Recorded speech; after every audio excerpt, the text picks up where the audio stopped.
உங்களை போன்ற பெரியவர்கள் சான்றோர்கள் முன்னிலையில் பேசக்கூடிய ஒரு வாய்ப்பை என்னுடைய இஷ்ட தெய்வமாக இருக்கக்கூடிய முருகப்பெருமான் வழங்கி இருக்கிறான் என்று நினைக்கின்ற பொழுது மட்டற்ற மகிழ்ச்சி அடைகிறேன். சுந்தரரை பற்றி சிந்திப்பதற்கு ஒரு நல்லதொரு வாய்ப்பு. மனிதன் எப்படியும் வாழலாம் என்கின்ற நிலையை மாற்றி இப்படித்தான் அவன் வாழ வேண்டும் என்று ஒரு வரையறை இருக்கிறது. இந்த கலியுகத்திலே மனிதனுடைய துன்பங்கள் எல்லாம் நீங்க வேண்டும் என்று சொன்னால், மனிதனுடைய பிரச்சனைகளுக்கெல்லாம் ஒரு முற்றுப்புள்ளி ஏற்பட வேண்டும் என்று சொன்னால், இறைவனுடைய நாமத்தை தழும்பேற உச்சரித்துக் கொண்டே இருக்க வேண்டும். இறைவனை நாம் வெகு வேகமாக சென்று சேருவதற்குரிய 2 உபாயங்கள். ஒன்று, அவனுடைய நாமத்தை தழும்பேறச் சொல்லுவது. இன்னொன்று, இசையால் இறைவனை அழைப்பது. கலியுக துன்பங்கள் எல்லாம் நம்மை விட்டு ஓடுவதற்கு, நம்மை விட்டு விலகுவதற்கு இதுதான் சிறந்த உபாயம். இந்த கலியுகத்திலே பக்தியால் தான் சகல காரியங்களையும் நம்மால் சாதிக்க இயலும். அதனால்தான் எட்டயபுரத்து கவிஞன் மகாகவி பாரதி பாடுகின்ற பொழுது, பக்தியினால் இந்த பாரினில் எய்திடும் மேன்மைகள் கேளடி சித்தம் தெளியும் என்று சொல்வார். ஒவ்வொரு மானுடனுக்கும் சித்தம் தெளிந்தால் இந்த உலகத்தில் எந்த பிரச்சனையுமே இல்லை. சித்தம் தெளியும், செய்கை அனைத்திலும் செம்மை பிறந்திடும். சித்தம் தெளிந்தால்தான் செய்கையிலே செம்மை பிறக்கும். சித்தம் தெளியும், செய்கை அனைத்திலும் செம்மை பிறந்திடும், சோம்பல் அழியும், உடல் சொன்னபடி நடக்கும் என்று சொல்வார். இந்த உடம்பு மாத்திரம் யாரும் சொல்றபடி நடக்கிறதில்லை. அது தன்னிச்சையாக தான் விரும்பியதை தேடி நகரும். ஆனால் இந்த உடம்பு சொன்னபடி நடக்க வேண்டும் என்று சொன்னால், மானுடம் சிந்தித்து செயல்பட வேண்டும் என்று சொன்னால், அதற்கு உறுதுணையாக இந்த கலியுகத்தில் இருப்பது பக்தி ஒன்றுதான். இந்த பக்தி ஒன்றுதான் மனிதனுடைய மனசிலே கருணையை ஏற்படுத்தும், அமைதியை ஏற்படுத்தும், மன நிறைவை ஏற்படுத்தும். அந்த நிறைவை நாம் இன்றைய காலகட்டத்தில் பெறுவதற்கு ஒரு அருமையான ஒரு சொற்பொழிவை இங்கே ஏற்பாடு செய்திருக்கிறார்கள். இறைவனால் தடுத்து ஆட்கொள்ளப்பட்ட சுந்தரரை பற்றி நாமெல்லாம் சிந்திக்க இருக்கிறோம். எப்ப வருவாரோ, இந்த கலியுக கொடுமைகளிலிருந்து இறைவனுடைய அனுகிரகத்தை கொண்டு அந்த சுந்தரர் நம்மை எப்பொழுது காப்பாரோ என்று நாமெல்லாம் எதிர்பார்த்து கொண்டே இருக்கிறோம். மானுடத்தினுடைய வாழ்க்கையை செம்மையாக்குவதற்கென்றே பல நூல்கள் இந்த மண்ணிலே தோன்றியது. இந்த உலகமே உவந்து ஏற்றக்கூடிய ஒரு நூல் இருக்கிறது, அது கந்தபுராணம்.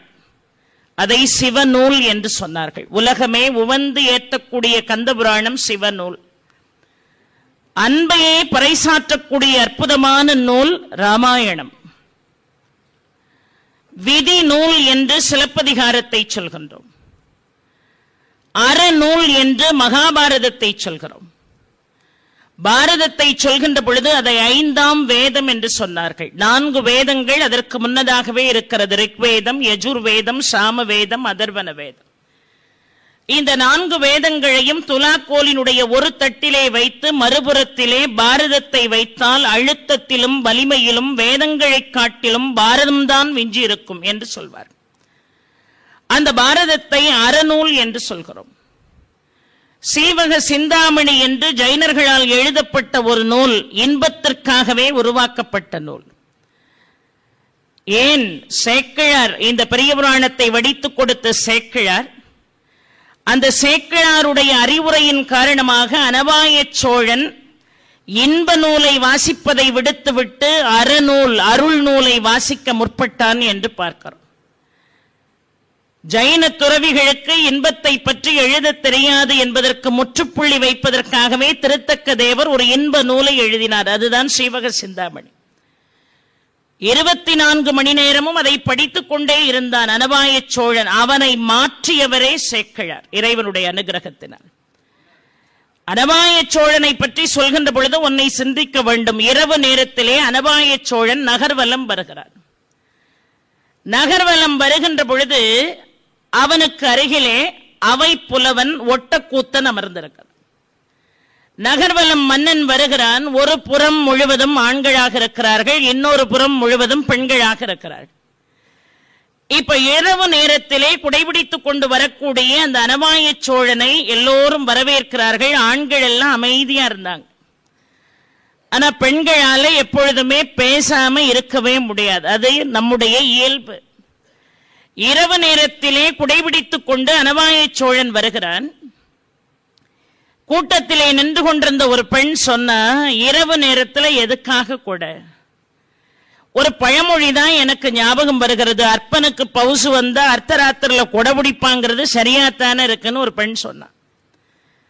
சொன்ன உடனே அனவாய சோழன் அருகில் இருந்த ஒட்டக்கூத்தனை பார்த்தான். என்னை பற்றி ஒரு பெண் இந்த அளவு கேலி செய்கிறாள், நீ ஒரு அமைப்புலவனாக இருந்து பதில் சொல்லாமல் இருந்தால் எப்படி என்பது போல அவனை பார்த்தார்.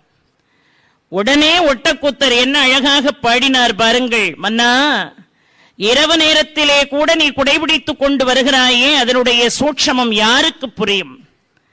என்னை போன்ற புலவர்களுக்கெல்லமா அது தெரியும் என்று பாடலை தொடங்குவார். அண்டம் மீதுலவும் அருந்திரல் கற்புக்கு அரசியாம் அருந்ததி நின்னை கண்டதால் ஊறுபடல் உண்ணாதென்று எண்ணி பவனியில் நீ கவிகை கொண்டதும் முறையே குலோத்துங்க என்னும் கொற்றவன் அற்றவமணியே மண்தனை புறப்போர் மாதரர் கற்பை வளர்த்திடல் மாண்புடை தன்றோ என்று பாடுவார்.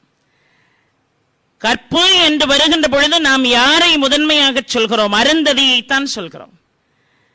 திருமண வாழ்க்கையில பெண்களுக்கு வைக்கப்படுகின்ற ஒரு மிகப்பெரிய சடங்கு, அம்மி மிதித்து அருந்ததி பார்க்கணும். அந்த அருந்ததி நம்முடைய கற்புக்கு காவலாக இருப்பாளா? ஏன்னா கற்புக்கு தலை சிறந்தவளே அருந்ததி தான். அந்த அருந்ததி வான வீதியிலே உலா வந்து கொண்டிருக்கிறாள். நீ நகர்வலம் வருகிறாய். ஒருவேளை குடையில்லாமல் நீ நகர்வலம் வருவாய் என்று சொன்னால் உன்னுடைய அழகுல ஒருவேளை அருந்ததியே மயங்குவதற்கு வாய்ப்பு இருக்கிறது. அப்படி அருந்ததியே மயங்கிவிட்டாள் என்று சொன்னால் உலகத்தில் மானுடத்தில் வாழக்கூடிய பெண்களுடைய கற்புக்கு ஏது தகுதி? அந்த கற்பை காக்க வேண்டும், இன்னொருவருடைய கற்பு பறிபோவதற்கு நான் காரணமாகிவிடக் கூடாது என்பதற்காக வல்லவா உன்னுடைய அழகை மறைத்து குடைபிடித்துக் கொண்டு வருகிறாய். இது எப்படி இங்கே நிற்கக்கூடிய இந்த பெண்ணுக்கு புரிய போகிறது என்பதை போல அண்டம் மீதுலவும் அருந்திரல் கற்புக்கரசியாம் அருந்ததி நின்னை கண்டதால் ஊறுபடல் உண்ணாதென்று எண்ணி பவனியில் நீ கவிகை கொண்டது முறையே குலோத்துங்க என்னும் கொற்றவன் அற்றவமணியே மண்தனை புறப்போர் மாதரர் கற்பை வளர்த்திடல் மாண்புடை தன்றோ என்று பாடி. அந்த பாடலினுடைய நிறைவை பார்த்தீர்களா? ஒரு நாட்டில் வாழக்கூடிய அத்தனை பெண்களுடைய கற்புக்கு காவலன் நாட்டை ஆளக்கூடிய அரசன் என்று முடிப்பார்கள். அப்படி நாட்டில் வாழக்கூடிய பெண்களுடைய கற்புக்கு காவலனாக திகழக்கூடியவன் இன்ப நூலை படித்துக் கொண்டிருந்தால் அது எப்படி சாத்தியமாகும்? அந்த நாடு எப்படி மெழிரும்? அந்த நாட்டில் எல்லா வைபவங்களும் சிறப்பாக எப்படி நடக்க இயலும் என்று உணர்ந்த சேக்கிழார் பெரிய புராணத்தினுடைய பெருமைகளை, திருத்தொண்டர் தொகையினுடைய பெருமைகளை மன்னனுக்கு எடுத்துச் சொன்னார் என்று பார்க்கிறோமே. பெரிய புராணத்தை எடுத்துச் சொல்வதனால் ஏற்படக்கூடிய பயன் என்ன என்பதற்காக இதை சொல்கிறேன். பெரிய புராணம் என்கின்ற வார்த்தையை உச்சரித்தாலே மன நிம்மதி வந்து சேருமா? அதனாலதான் சிற்றின்ப நூலை படித்துக் கொண்டிருந்த மன்னனையே மாற்றி மனதை திருத்த வேண்டும் என்று சேக்கிழார் நினைத்தார். பெரிய புராணத்தை நினைச்ச உடனே எல்லாரும் எடுத்து படித்து விட முடியாது. பெரிய புராணத்தை எடுத்து படிக்க வேண்டும் என்று சொன்னால் எத்தனையோ பிறவிகள் புண்ணியம் செய்திருந்தால்தான் பெரிய புராணத்தை எடுத்து படிக்க முடியும் என்று சொல்கிறார். அப்பேற்பட்ட அருள் நூல் எது என்று கேட்டால் பெரிய புராணம். ராமகாதையை அன்பு நூல் என்று சொல்கிறோம், பாரதத்தை அறநூல் என்று சொல்கிறோம், சீவக சிந்தாமணியை இன்ப நூல் என்று சொல்கிறோம், கந்தபுராணத்தை சிவநூல் என்று சொல்கிறோம், சிலப்பதிகாரத்தை விதிநூல் என்று சொல்கிறோம்.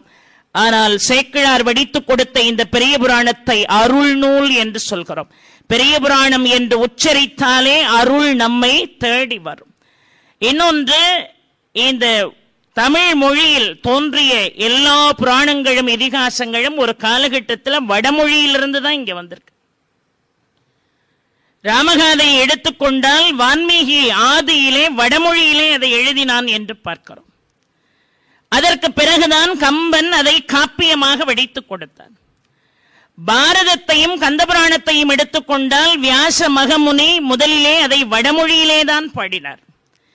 அதற்கு பிறகுதான் அது தமிழ் மொழிக்கு பெயர்ச்சியானது. ஆனால் இந்த பெரிய புராணம் மூலமே தமிழ்தான். வடமொழியிலிருந்து வந்த நூல் அல்ல, மூலமே தமிழ்தான் பெரிய புராணம். அதுதான் இந்த நூலினுடைய சிறப்பு. தமிழ தோன்றிய பெரிய புராணம் தான் உபமன்யு பக்த விலாசம் என்கின்ற பெயரிலே வடமொழிக்கு மாற்றப்பட்டது என்று பார்க்கிறோம். எல்லா நூல்களுமே வடமொழியிலிருந்து தமிழுக்கு மொழிபெயர்த்து வந்தது. ஆனால் பெரிய புராணத்தினுடைய மூலமே தமிழ். மூலமே தமிழாக விளங்கக்கூடிய பெரிய புராணம் உபமன்யு பக்த விலாசம் என்கின்ற பெயரிலே வடமொழியிலே மொழிபெயர்ப்பு செய்யப்பட்டது என்று சொன்னால், தமிழ் மொழியை கையில் எடுத்து வடமொழியில் பெயர்ச்சியான ஒரே நூல் எது என்று கேட்டால் இந்த பெரிய புராணம். அந்த பெருமை இதற்கு இருக்கிறது. அந்த நூலினுடைய எல்லா நிலைகளிலும் நாம் சுந்தரருடைய பிரசன்னத்தை நம்மால் நிச்சயமாக உணர இயலும். சாதாரணமானவர் அல்ல, இறைவனால் வலிய வந்து தடுத்தாட்கொள்ளப்பட்ட அடியார். 63 நாயன்மார்களிலேயே இறைவனாக தேடி வந்து வலிய வந்து ஆட்கொண்ட பெருமை யாருக்கு உண்டுன்னா சுந்தரருக்கு தான் உண்டு. சிவபெருமான் தேவர்களுடைய வேண்டுகோளுக்கு இணங்க கையிலே ஆடியிலே தன்னுடைய உருவத்தை கண்ணுற்றார். தன்னுடைய உருவத்தை பார்க்கின்ற பொழுது அதற்குள்ளே இருந்து வித்யாரூபமயமாக சுந்தரர் வெளிப்பட்டார். வித்யாரூபமயமான காட்சி அங்கே தென்பட்டது. அந்த அழகை பார்த்து சுந்தரா வருக என்றார். தன்னுடைய ரூபத்தை பார்க்கிறார். தன்னுடைய பிரதிபிம்பத்தை பார்த்து சுந்தரா வருக என்று சொன்ன உடனே சுந்தரர் வந்து நின்றார். எல்லா அடியார்களும் தேவாதி தேவர்கள் அத்துணை பேரும் சிவனை வணங்கி சிவனிடம் திருநீறு பெற்று உடனடியாக புறப்படுவார்கள். ஆனால் சுந்தரர் அப்படி அல்ல. தோன்றிய ருத்ரர்களிலே மிகுந்த சக்தி வாய்ந்த ருத்ரராக யாரை பார்க்கிறோம் என்று சொன்னால் சுந்தரரை பார்க்கிறோம். எல்லாரும் விபூதியை வாங்கிட்டு இறைவனை வணங்கிட்டு போயிடுவாங்க. ஆனா இறைவனுடைய அணுக்க தொண்டனாக திருநீற்று பாத்திரம் ஏந்தி இறைவன் அருகிலே நின்று தொண்டு செய்த பெருமை யாருக்கு உண்டென்று கேட்டால் சுந்தரருக்கு உண்டு. அந்த சுந்தரருடைய பெருமைகளை பேசுவதற்கு ஒரு நல்லதொரு வாய்ப்பு இந்த மேடையிலே. அந்த சுந்தரர் எங்கே அவதாரம் செய்தார் என்று நாம் பார்க்கிறோம். திருமுனைப்பாடி நாடு என்று சொல்லப்படுகிறது. திருமுனைப்பாடி நாட்டிலே சுந்தரர் அவதாரம் செய்தார். இந்த சுந்தரரை ஆலால சுந்தரர் என்றும் அழைக்கிறோம். பார்க்கடலை கடைந்து அமுதை பெற வேண்டும் என்று நினைத்து முயற்சியில் இறங்கிய போது அதிலிருந்து தோன்றிய விஷத்தினுடைய வெப்பம் தேவர்களை ஓடோடச் செய்தது. எல்லாரும் வந்து என்ன செய்தார்கள்? ஹரஹர மகாதேவா என்று கோஷமிட்டார்கள். நந்தியம்பெருமானுடைய உத்தரவு பெற்று சிவனை சென்று பார்த்தார். சிவனிடம் சென்று தங்களுடைய குறைகளை முறையிட்டார்கள். அவ்விடத்தை இவ்விடத்தை கொண்டு வா என்று இறைவன் வாக்கு கொடுத்தான். சுந்தரர் சென்று அந்த ஆலகால விஷத்தை கொண்டு வந்து இறைவன் வசம் ஒப்படைத்ததால் அவர் ஆலால சுந்தரர் என்று பெயர் பெற்றார். அவர் எங்கு அவதரித்தார் என்று சொன்னால் திருமுனைப்பாடி நாடு. அந்த திருமுனைப்பாடி நாட்டிலிருந்து கொஞ்ச தூரத்தில் திருநாவலூர் என்கின்ற ஒரு ஸ்தலம் இருக்கிறது. திருமுனைப்பாடி நாட்டிலே சுந்தரர் அவதாரம் செய்தார் என்று சுந்தரருடைய வரலாற்றை தொடங்குகிறார் சேக்கிழார்.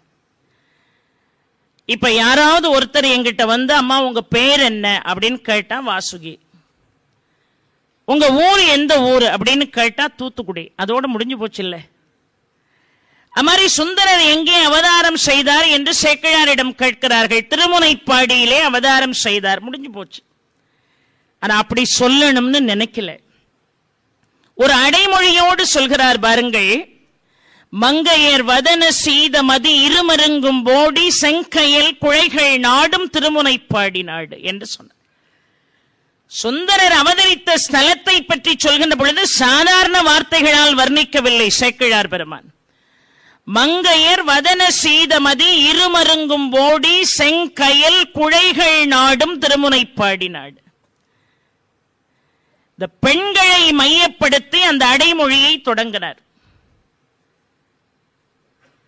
எதனால? இறைவனுக்கு அணுக்க தொண்டனாக இருந்தார்.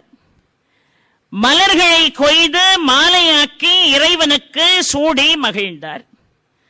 ஒரு நாள் நந்தவனத்தில் போய் மலர் பறிப்பதற்காக செல்கிறார். உமாதேவியருடைய பாங்கியர்களாகிய கமலினியும் அனிந்திதியும் மலர் பறித்துக் கொண்டிருக்கிறார்.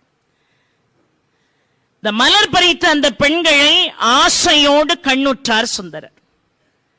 அடுத்த நிமிடமே தன்னுடைய தவறை உணர்ந்து பஞ்சாட்சரம் சொல்லி தண்டனிட்டு சிவபெருமானுடைய காலிலே கொண்டு வந்து மலர்களை தூவினார்.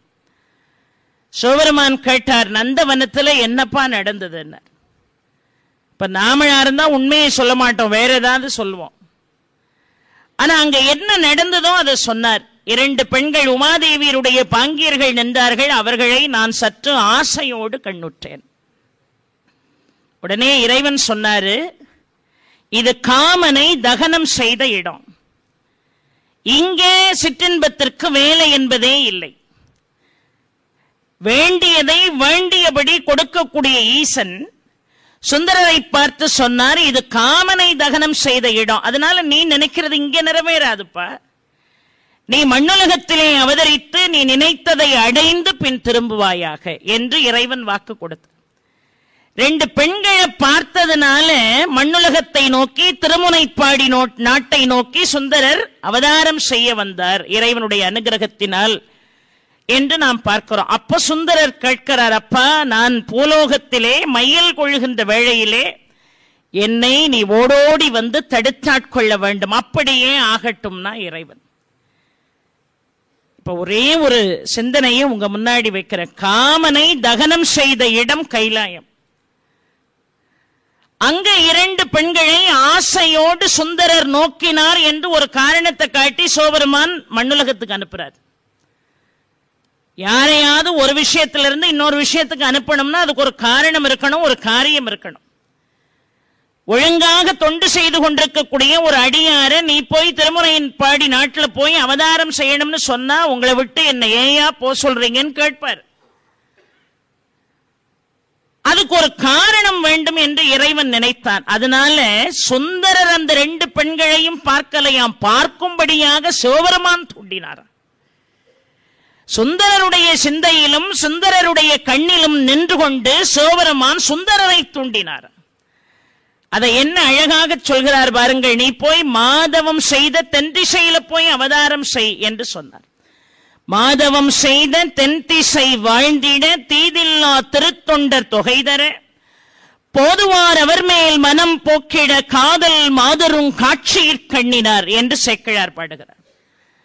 மாதவம் செய்த தென்திசை வாழ்வதற்காக நீ திருமுனைப்பாடி நாட்டில் போய் பிறக்கணும். அதுக்காக நந்தவனத்தில் மலர் பறிக்கின்ற பொழுது உன்னுடைய கண்ணிலும் சிந்தனையிலும் நின்று உன்னை அந்த பெண்களை பார்க்கும்படியாக நான் தூண்டுவேன். நீ பார்த்தனையே காரணமாக வைத்து உன்னை பூலோகத்தில் போய் அவதரிக்கும்படி நான் செய்வேன். எதுக்காக இவ்வளவு காரியம் நான் செய்யறேன்னா, உன்னால் உன்னை வைத்து திருத்தொண்டர் தொகையை பாடுவிப்பதற்காகத்தான் இந்த காரியத்தை செய்கிறேன் என்று இறைவனே வாக்கு கொடுக்கிறார். மாதவம் செய்த தென்திசை வாழ்ந்திட தீதில்லா திருத்தொண்டர் தொகை தர. அதுவரைக்கும் இந்த உலகத்துல என்ன தீமை இருந்தது? எல்லோரும் இறைவனை பாடினார்களே தவிர இறைவனுடைய அடியார்களே அதுவரைக்கும் யாரும் பாடல. அடியார்களுடைய பெருமையை பாடாத தீமை இருந்தது உலகத்துல. அதனாலதான் மாதவம் செய்த தென்திசை வாழ்ந்திட தீதில்லா திருத்தொண்டர் தொகை தர போதுவார் அவர் மேல் மனம் போக்கிட காதல் மாதரும் காட்சியிற் கண்ணினார் என்று அற்புதமாக பாடுகிறார். அதனாலதான் திருமுனைப்பாடி நாட்டுக்கு வருகிறார். பெண்களை பார்த்த காரணத்தினால்தான் காரணம் சொல்லப்பட்டு திருமுனைப்பாடி நாட்டில் சுந்தரருடைய அவதாரமே நடக்கு. ஆனா அந்த அவதாரத்தை சொல்கின்ற பொழுது பெண்களை மையமாக வைத்தே சேக்கிழார் அந்த அடைமொழியை ஆரம்பிக்கிறார். மங்கையர் வதன செய்த மதி இருமருங்கும் போடி செங்கையில் குழைகள் நாடும் திருமுனைப்பாடி நாடு. என்னவா, அந்த திருமுனைப்பாடி நாட்டில் எத்தனை ஆலயங்கள் இருந்திருக்கும், அந்த திருமுனைப்பாடி நாட்டில் எத்தனை அறச்சாலைகள் இருந்திருக்கும், அந்த திருமுனைப்பாடி நாட்டில் எத்தனை கல்விக்கூடங்கள் இருந்திருக்கும். அதெல்லாம் உதாரணமாக சேக்கிழார் எடுக்கவில்லை. பெண்களுடைய கண்கள் காது வரைக்கும் நீளமாக இருந்ததா. திருமுனைப்பாடி நாட்டில் பிறந்த பெண்களுடைய கண்கள் காது வரைக்கும் நீளமாக இருந்தது. வழக்கமா பெண்களுடைய கண்களா காது வரைக்கும் நீளமா இருக்குன்னு சொல்லுவோம். இல்லை, பெண்களுடைய வாய் தான் காது வரைக்கும் நீளமா இருக்குன்னு சொல்லுவோம். அதான் உண்மை. எங்க அம்மா எல்லாம் குழந்தையில என்ன சத்தம் போடும்போது இந்த வாய் மட்டும் இல்லைன்னா ஒன்னும் சாதிச்சுக்கிட மாட்டேன் நீ அப்படிம்பாங்க. ஆனா ஒரு தாய் கோவத்துல சொன்ன வார்த்தை கூட எனக்கு எவ்வளவு நன்மையா நடந்திருக்கு பாருங்க. எவ்வளவு படிச்சாலும் இன்னைக்கு தமிழகம் இல்ல உலகம் முழுதும் தமிழ் பேசிதான் பிழைக்க. படிச்ச படிப்பு எனக்கு கை கொடுக்கல, ஆனால் தமிழ் என்னை வாழ வைத்துக் கொண்டிருக்கிறது என்று சொன்னால் தமிழ் கடவுளாக இருக்கக்கூடிய முருகனுடைய அனுகிரகமும் என் பெத்த தாயினுடைய வாக்கும் தான் என்னை வாழ்வித்துக் கொண்டிருக்கிறது. இந்த வாய் காது வரைக்கும் நீளமா இருக்குன்னு சொல்லுவான், கண்ணு போய் காது வரைக்கும் நீளமா இருக்கு, காதிலே தொங்கிக் கொண்டிருக்கக்கூடிய குழைகளை போய் எட்டி பார்த்து கொண்டிருக்கிறது. என்ன அர்த்தமா? கண் எப்பொழுதுமே பார்க்க கொடுத்து வைத்தது, காதுகள் எப்பொழுதுமே கேட்க கொடுத்து வைத்தது. எதுக்காக? திருமுனைப்பாடி நாட்டிலே பிறந்த பெண்கள் அத்துணை பேருடைய கண்களும் காதுகளை போய் எட்டி எட்டி பார்க்கிறது என்று சேக்கிழார் எழுதினாரா? இனி சுந்தரர் பாடப்போகின்ற தேவார பதிகங்களை எல்லாம் கேட்க கொடுத்து வைத்தது இந்த காதுகள். அந்த தேவார பதிகங்களை எல்லாம் கேட்க கொடுத்து வைத்த இந்த காதுகளை கேட்க கொடுத்து வைக்காத கண்கள் ஏக்கத்தோட போய் எட்டி எட்டி பார்த்தது. அதனாலதான் மங்கையர் வதன சீதமதி இருமருங்கும் ஓடி செங்கையில் குழைகள் நாடும் திருமுனைப்பாடி நாடு என்று பாடுகிறார். வாரியார் சுவாமிகள் சொல்லும்போது இது ரொம்ப அழகாக சொல்வார். ஐம்புலன்களையுமே கண்ணு ரொம்ப சிறந்த உறுப்பு என்று தன்னை பெருமையாக பேசிச்சான். ஐம்புலன்களே நான் தான் சிறந்த உறுப்பு அப்படின்னு சொல்லிச்சான். காது சொல்லிச்சான், அப்பா உன்னையே நீ பெருமையா சொல்லக்கூடாது, உன்னுடைய பெருமைகளை மற்றவங்க சொல்லணும், நீயே உன்னுடைய பெருமைகளை சொல்லக்கூடாது, நீ பெருமையானவன் என்பதற்கு என்ன சான்று அப்படின்னு காது கேட்டுச்சான். கண்ணு சொல்லிச்சான், ஒரு ஆலயத்துல போய் சாமியை தரிசனம் செய்கிறோம், தீப ஆராதனை காட்டுகின்ற பொழுது இந்த கண்ணால தான் அந்த காட்சியை பார்க்கிறோம், கண்ணுதானே கொடுத்து வைத்தது. அர்ச்சகர் கொண்டு வந்து விபூதியையோ மலரையோ கையில கொடுத்தாருன்னு சொன்னா கண்ணுல ஒத்திக்கிட்டு தானே மற்ற காரியம் பார்க்கிறோம். வீட்டுல ஒரு குழந்தை, ஆண் குழந்தை பிறந்தா கண்ணா கண்ணான்னு வாயார கூப்பிடுறோமே, ஒரு பெண் குழந்தை பிறந்தால் கண்ணே கண்ணே என்று அழைக்கிறோமே, எங்கேயாவது காதா காதான்னு கூப்பிட்டுருக்கானா, எங்கேயாவது காதே காதேன்னு கூப்பிட்டுருக்கானா அப்படின்னு கண்ணு சொல்லிச்சான். காது சொல்லிச்சான், அப்பா என்னுடைய பெருமைகளையும் கொஞ்சம் கேளு, குழந்தை பிறந்த உடனே முதல்ல கண்ணைத்தான் திறக்குதுன்னு நீ சொல்றியே, கண்ணுதான் முதல்ல செயல்படுற உறுப்பு கிடையாது. சத்தம் போய் செவிகளை துளைக்கின்ற காரணத்தினால்தான் தன்னையும் அறியாமல் கண்கள் திறக்கிறது. முதல்ல செயல்படுற உறுப்பு காதுதான். ஒரு கடையில போய் நின்று கல்லால உட்கார்ந்துருக்க முதலாளி கிட்ட ஒரு கிலோ துவரம்பருப்பு வேணும் அப்படின்னு ஒருத்தன் கேட்டா, முதலாளி கடைக்குள்ள இருக்கிற வேலையாளை பார்த்து அப்பா 1 கிலோ துவரம்பருப்பை பார்சல் பண்ணுன்னு சொல்ற சத்தம் தான் அவனுக்கு முதல்ல கேட்கும். அப்புறம்தான் பேப்பரை பார்ப்பான், அப்புறம் தான் ஜன்னலை பார்ப்பான், அப்புறம் தான் துவரையை எடுத்து பார்சல் பண்ணணும். முதல்ல செயல்படுறது காது தான். கண்ணில்லாம காது மட்டுமே இருந்தவர்கள் எல்லாம் பெரிய வித்வான் ஆயிருக்காங்க. வீரராகவ முதலியார் கண்ணில்ல ஆனா காது இருந்தது, பெரிய வித்வான். மாம்பழக்கவி நாவலர் கண்ணில்ல காது இருந்தது, பெரிய வித்வானாக இருந்தார். கண்ணு இருந்து காது இல்லைன்னா புண்ணியம் இல்லை, ஆனா கண்ணு இருந்து காது செயல்படலைன்னா எந்த புண்ணியம் இல்லை. ஆனா கண்ணு இல்லாம காது இருந்தா எப்படி வேணாலும் பொழைச்சிடலாம் அப்படின்னு காது சொல்லுச்சு. இன்னொன்னு, குழந்தை பிறந்த உன்னை கண்ணே கண்ணே கண்ணா கண்ணான்னு கூப்பிடுறவன்னு பெருமையா சொல்றியப்பா. எந்த இனமா இருந்தாலும் எந்த குலமா இருந்தாலும் எல்லாரும் ஒரு விழா கொண்டாடுவாங்க. என்ன விழா? காது குத்து விழா தான் எல்லாரும் கொண்டாடுவானே தவிர எங்கேயாவது எவனாவது கண்ணு குத்து விழா கொண்டாடி இருக்கானா அப்படின்னு காது கேட்கிறதாக வாரியார் சுவாமிகள் ஒரு விளக்கம் சொல்வார்.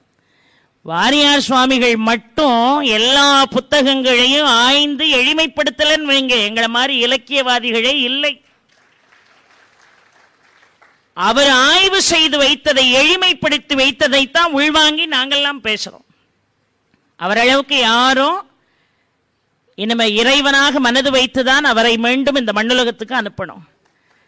அவர் அவள் அழகாக சொல்வார், கண்கள் பார்க்க பார்க்க கண்களுக்கு வலி வரும், நுகர நுகர நாசிக்கு வலி வரும், பேச பேச வாய்க்கு வலி வரும், அனுபவிக்க அனுபவிக்க இந்த சரீரத்துக்கு வலி வரும். ஆனால் கேட்க கேட்க வலி என்பதே இல்லை என்கின்ற காரணத்தினால்தான் செல்வத்துள் செல்வம் செவிச்செல்வம் அச்செல்வம் செல்வத்துள் எல்லாம் தலை என்று வள்ளுவன் பாடினான்.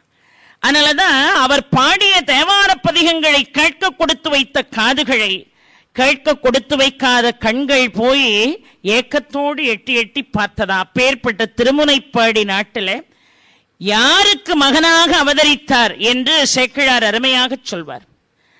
அந்த திருநாவலூர்ல ஆதி சைவர்கள் நிரம்ப வாழக்கூடிய இடம்.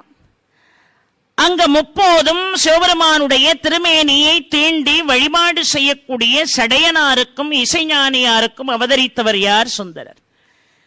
அதை சொல்லுகின்ற பொழுதும் பெரிய புராணம் என்ன அழகாக சொல்கிறது பாருங்கள். மாதொரு பாகனாருக்கு வழி வழி அடிமை செய்யும் வேதியர் குலத்துள் தோன்றி மேம்படு சடையனாருக்கு ஏதமில் கற்பின் வாழ்க்கை மனை இசை ஞானியார்பால் தீதகன்று உலகம் உய்ய திரு அவதாரம் செய்தார். மாதொரு பாகனாருக்கு வழி வழி அடிமை செய்யும், காலாகாலமாக சிவனை வழிபாடு செய்யக்கூடிய ஒரு ஆதி சைவ குடும்பம். சடங்கவி சிவாச்சாரியார் என்று பின்னால ஒரு அருமையான ஒரு கதாபாத்திரம் ஒன்று வரும் பெரிய புராணத்தில். அதற்கும் சரியான பெயர் பொருத்தம் வரும். அதை நான் பின்னாடி சொல்லும் போது நீங்க கேட்டுக்கொள்ளலாம். இங்க அந்த மாதிரி சடையனாரை சொல்கின்ற பொழுது மாதொரு பாகனாருக்கு வழி வழி அடிமை செய்யும். ஒரு சுந்தரருடைய வரலாற்றை, ஒரு சுந்தரருடைய அடியாருடைய பெருமையை சொல்லுகின்ற பொழுதே இந்த தொடக்கம் எப்படி முடியும் என்பதை சேக்கிழார் முதல்ல சொல்லிடுறார். மாதொரு பாகனாருக்கு வழி வழி அடிமை செய்யும் வேதியர் குலத்துள் தோன்றி மேம்படு சடையனாருக்கு ஏதமில் கற்பின் வாழ்க்கை மனை இசை ஞானியார்பால் தீதகன்று உலகம் உய்ய என்று ஒரு வார்த்தையை சொல்றார். இந்த தீதகன்று உலகம் உய்யன்னு ஒரு வார்த்தை சொல்றார் பாருங்க, அதுதான் மிகச் சிறப்பான ஒரு இடம். இதே போல கந்தபுராணத்தில் கச்சியப்பர் முருகனுடைய அவதாரத்தை பாடுகின்ற பொழுது அருவமும் உருவுமாகி அனாதியாய் பலவாய் ஒன்றாய் பிரம்மமாய் நின்ற ஜோதி பிழம்பதோர் மேனியாக கருணைகூர் முகங்கள் ஆறும் கரங்கள் 12 கொண்டே ஒரு திருமுருகன் வந்தாங்குதித்தனன் உலகம் உய்ய என்று பாடுவார். அங்க உதித்தனன் உலகம் உய்ய என்பதோடு நிறுத்தி விடுகிறார். அவர் அந்த இடத்தை பாட வந்தது எதுக்குன்னா, முருகனும் சிவனும் ஒன்று என்பதை வெளிப்படுத்துவதற்குரிய இடம் அது. அவர் கூட ஒரு திரு முருகன் வந்தாங்குதித்தனன் என்றுதான் பாடினார். ஆனா இங்கு சேக்கிழார் தீதகன்று உலகம் உய்ய திரு அவதாரம் செய்தார். அடியார்களுடைய பெருமையை கேட்காமல் இருப்பது மிகப்பெரிய தீமை. அந்த தீமையை அகற்றுவதற்காகவே, திருத்தொண்டர் தொகையை பாட வைப்பதற்காகவே இறைவன் சுந்தரரை 2 பெண்களை கண்ணுறச் செய்து மீண்டும் இந்த மண்ணுலகத்தில் திருமுனைப்பாடி நாட்டிலே திருநாவலூரிலே வந்து அவதாரம் செய்ய வைத்தான் என்று சேக்கிழார் சொல்கிறார். திருமுனைப்பாடி நாட்டில் அவதாரம் செய்த சுந்தரர் நாளொரு மேனியும் பொழுதொரு வண்ணமாக வளர்ந்து வருகிறார். ஒரு நாள் வீதியிலே தேரோட்டி விளையாண்டு கொண்டிருக்கிறார். அந்த நாட்டை ஆளக்கூடிய மன்னன் நரசிங்க முனையர் அந்த குழந்தையினுடைய அழக பார்த்த உடனே நேரா பெற்றோர்கள்ட்ட போய் இந்த குழந்தைய எனக்கு கொடுத்துருங்க, நான் இந்த குழந்தைய வளர்க்கிறேன். மன்னன் கேட்பதால் மறுக்க முடியாமல் பெற்றோர்கள் என்ன செய்தாங்க, குழந்தைய மன்னருக்கு கொடுத்தார்கள். மன்னவர் திருவும் வைதீக திருவும் ஒன்றாக இணைந்து அந்த குழந்தை வளர்ந்தது. ஒரு மன்னனுக்குரிய புகழோடு அந்த குழந்தை வளர்க்கப்பட்டது. தங்களுடைய வைதீக முறைப்படி அந்த குழந்தை என்ன செய்யப்பட்டது, வளர்க்கப்பட்டது. நாளொரு மேனியும் பொழுதொரு வண்ணமாக வளர்ந்து வரக்கூடிய அந்த குழந்தை 16வது ஆண்டை எட்டியது. 16வது ஆண்டை எட்டிய போது எல்லாரும் அவருக்கு திருமணம் செய்ய வேண்டும் என்று நினைத்தார்கள். புத்தூர் என்று அழைக்கப்படக்கூடிய அருமையான ஊர், அங்க சடங்கவி சிவாச்சாரியாருடைய மகளை திருமணம் செய்ய வேண்டும் என்று ஏற்பாடாச்சு. எல்லாருக்கும் தெரியும். சடங்கவி சிவாச்சாரியார் என்றால் சடங்குகளை அவர்கள் எப்படி செய்வார்களாம், வேதங்களுடைய 6 அங்கங்களை ஓதி சடங்குகள் செய்பவர்கள் தான் சடங்கவி சிவாச்சாரியார். அவருடைய மகளை திருமணம் செய்ய வேண்டும் என்று முடிவாச்சு. இப்போ சுந்தரர் மணக்கோலத்தில் புத்தூருக்கு புறப்பட்டு போறார். ஒரு காலம் எப்படி இருந்திருக்கு, மணமகன் தான் மணமகள் வீட்டுக்கு போய் மணமகளை திருமணம் செய்து அழைத்து கொண்டு வரணும். இன்னைக்கெல்லாம் நிறைய இடங்கள்ல பெண்களை அழைத்து வந்து மாப்பிள்ளை வீட்டுல திருமணம் செய்கிறார்கள். ஆனா ஆதி காலத்து முறை என்ன தெரியுமா, ஆடவன் புறப்பட்டு போய் பெண்கள் இருக்கக்கூடிய இடத்துல எல்லார் முன்னிலையிலேயோ அக்னியை சாட்சியாக வைத்து திருமணம் செய்து பெண்ணை அழைத்து கொண்டு வருவார். இப்ப புத்தூருக்கு புறப்பட்டு போகிறார் சுந்தரர். இந்த இடத்தை என்ன நுணுக்கமாக சேக்கிழார் கையாண்டிருப்பார் பாருங்கள்.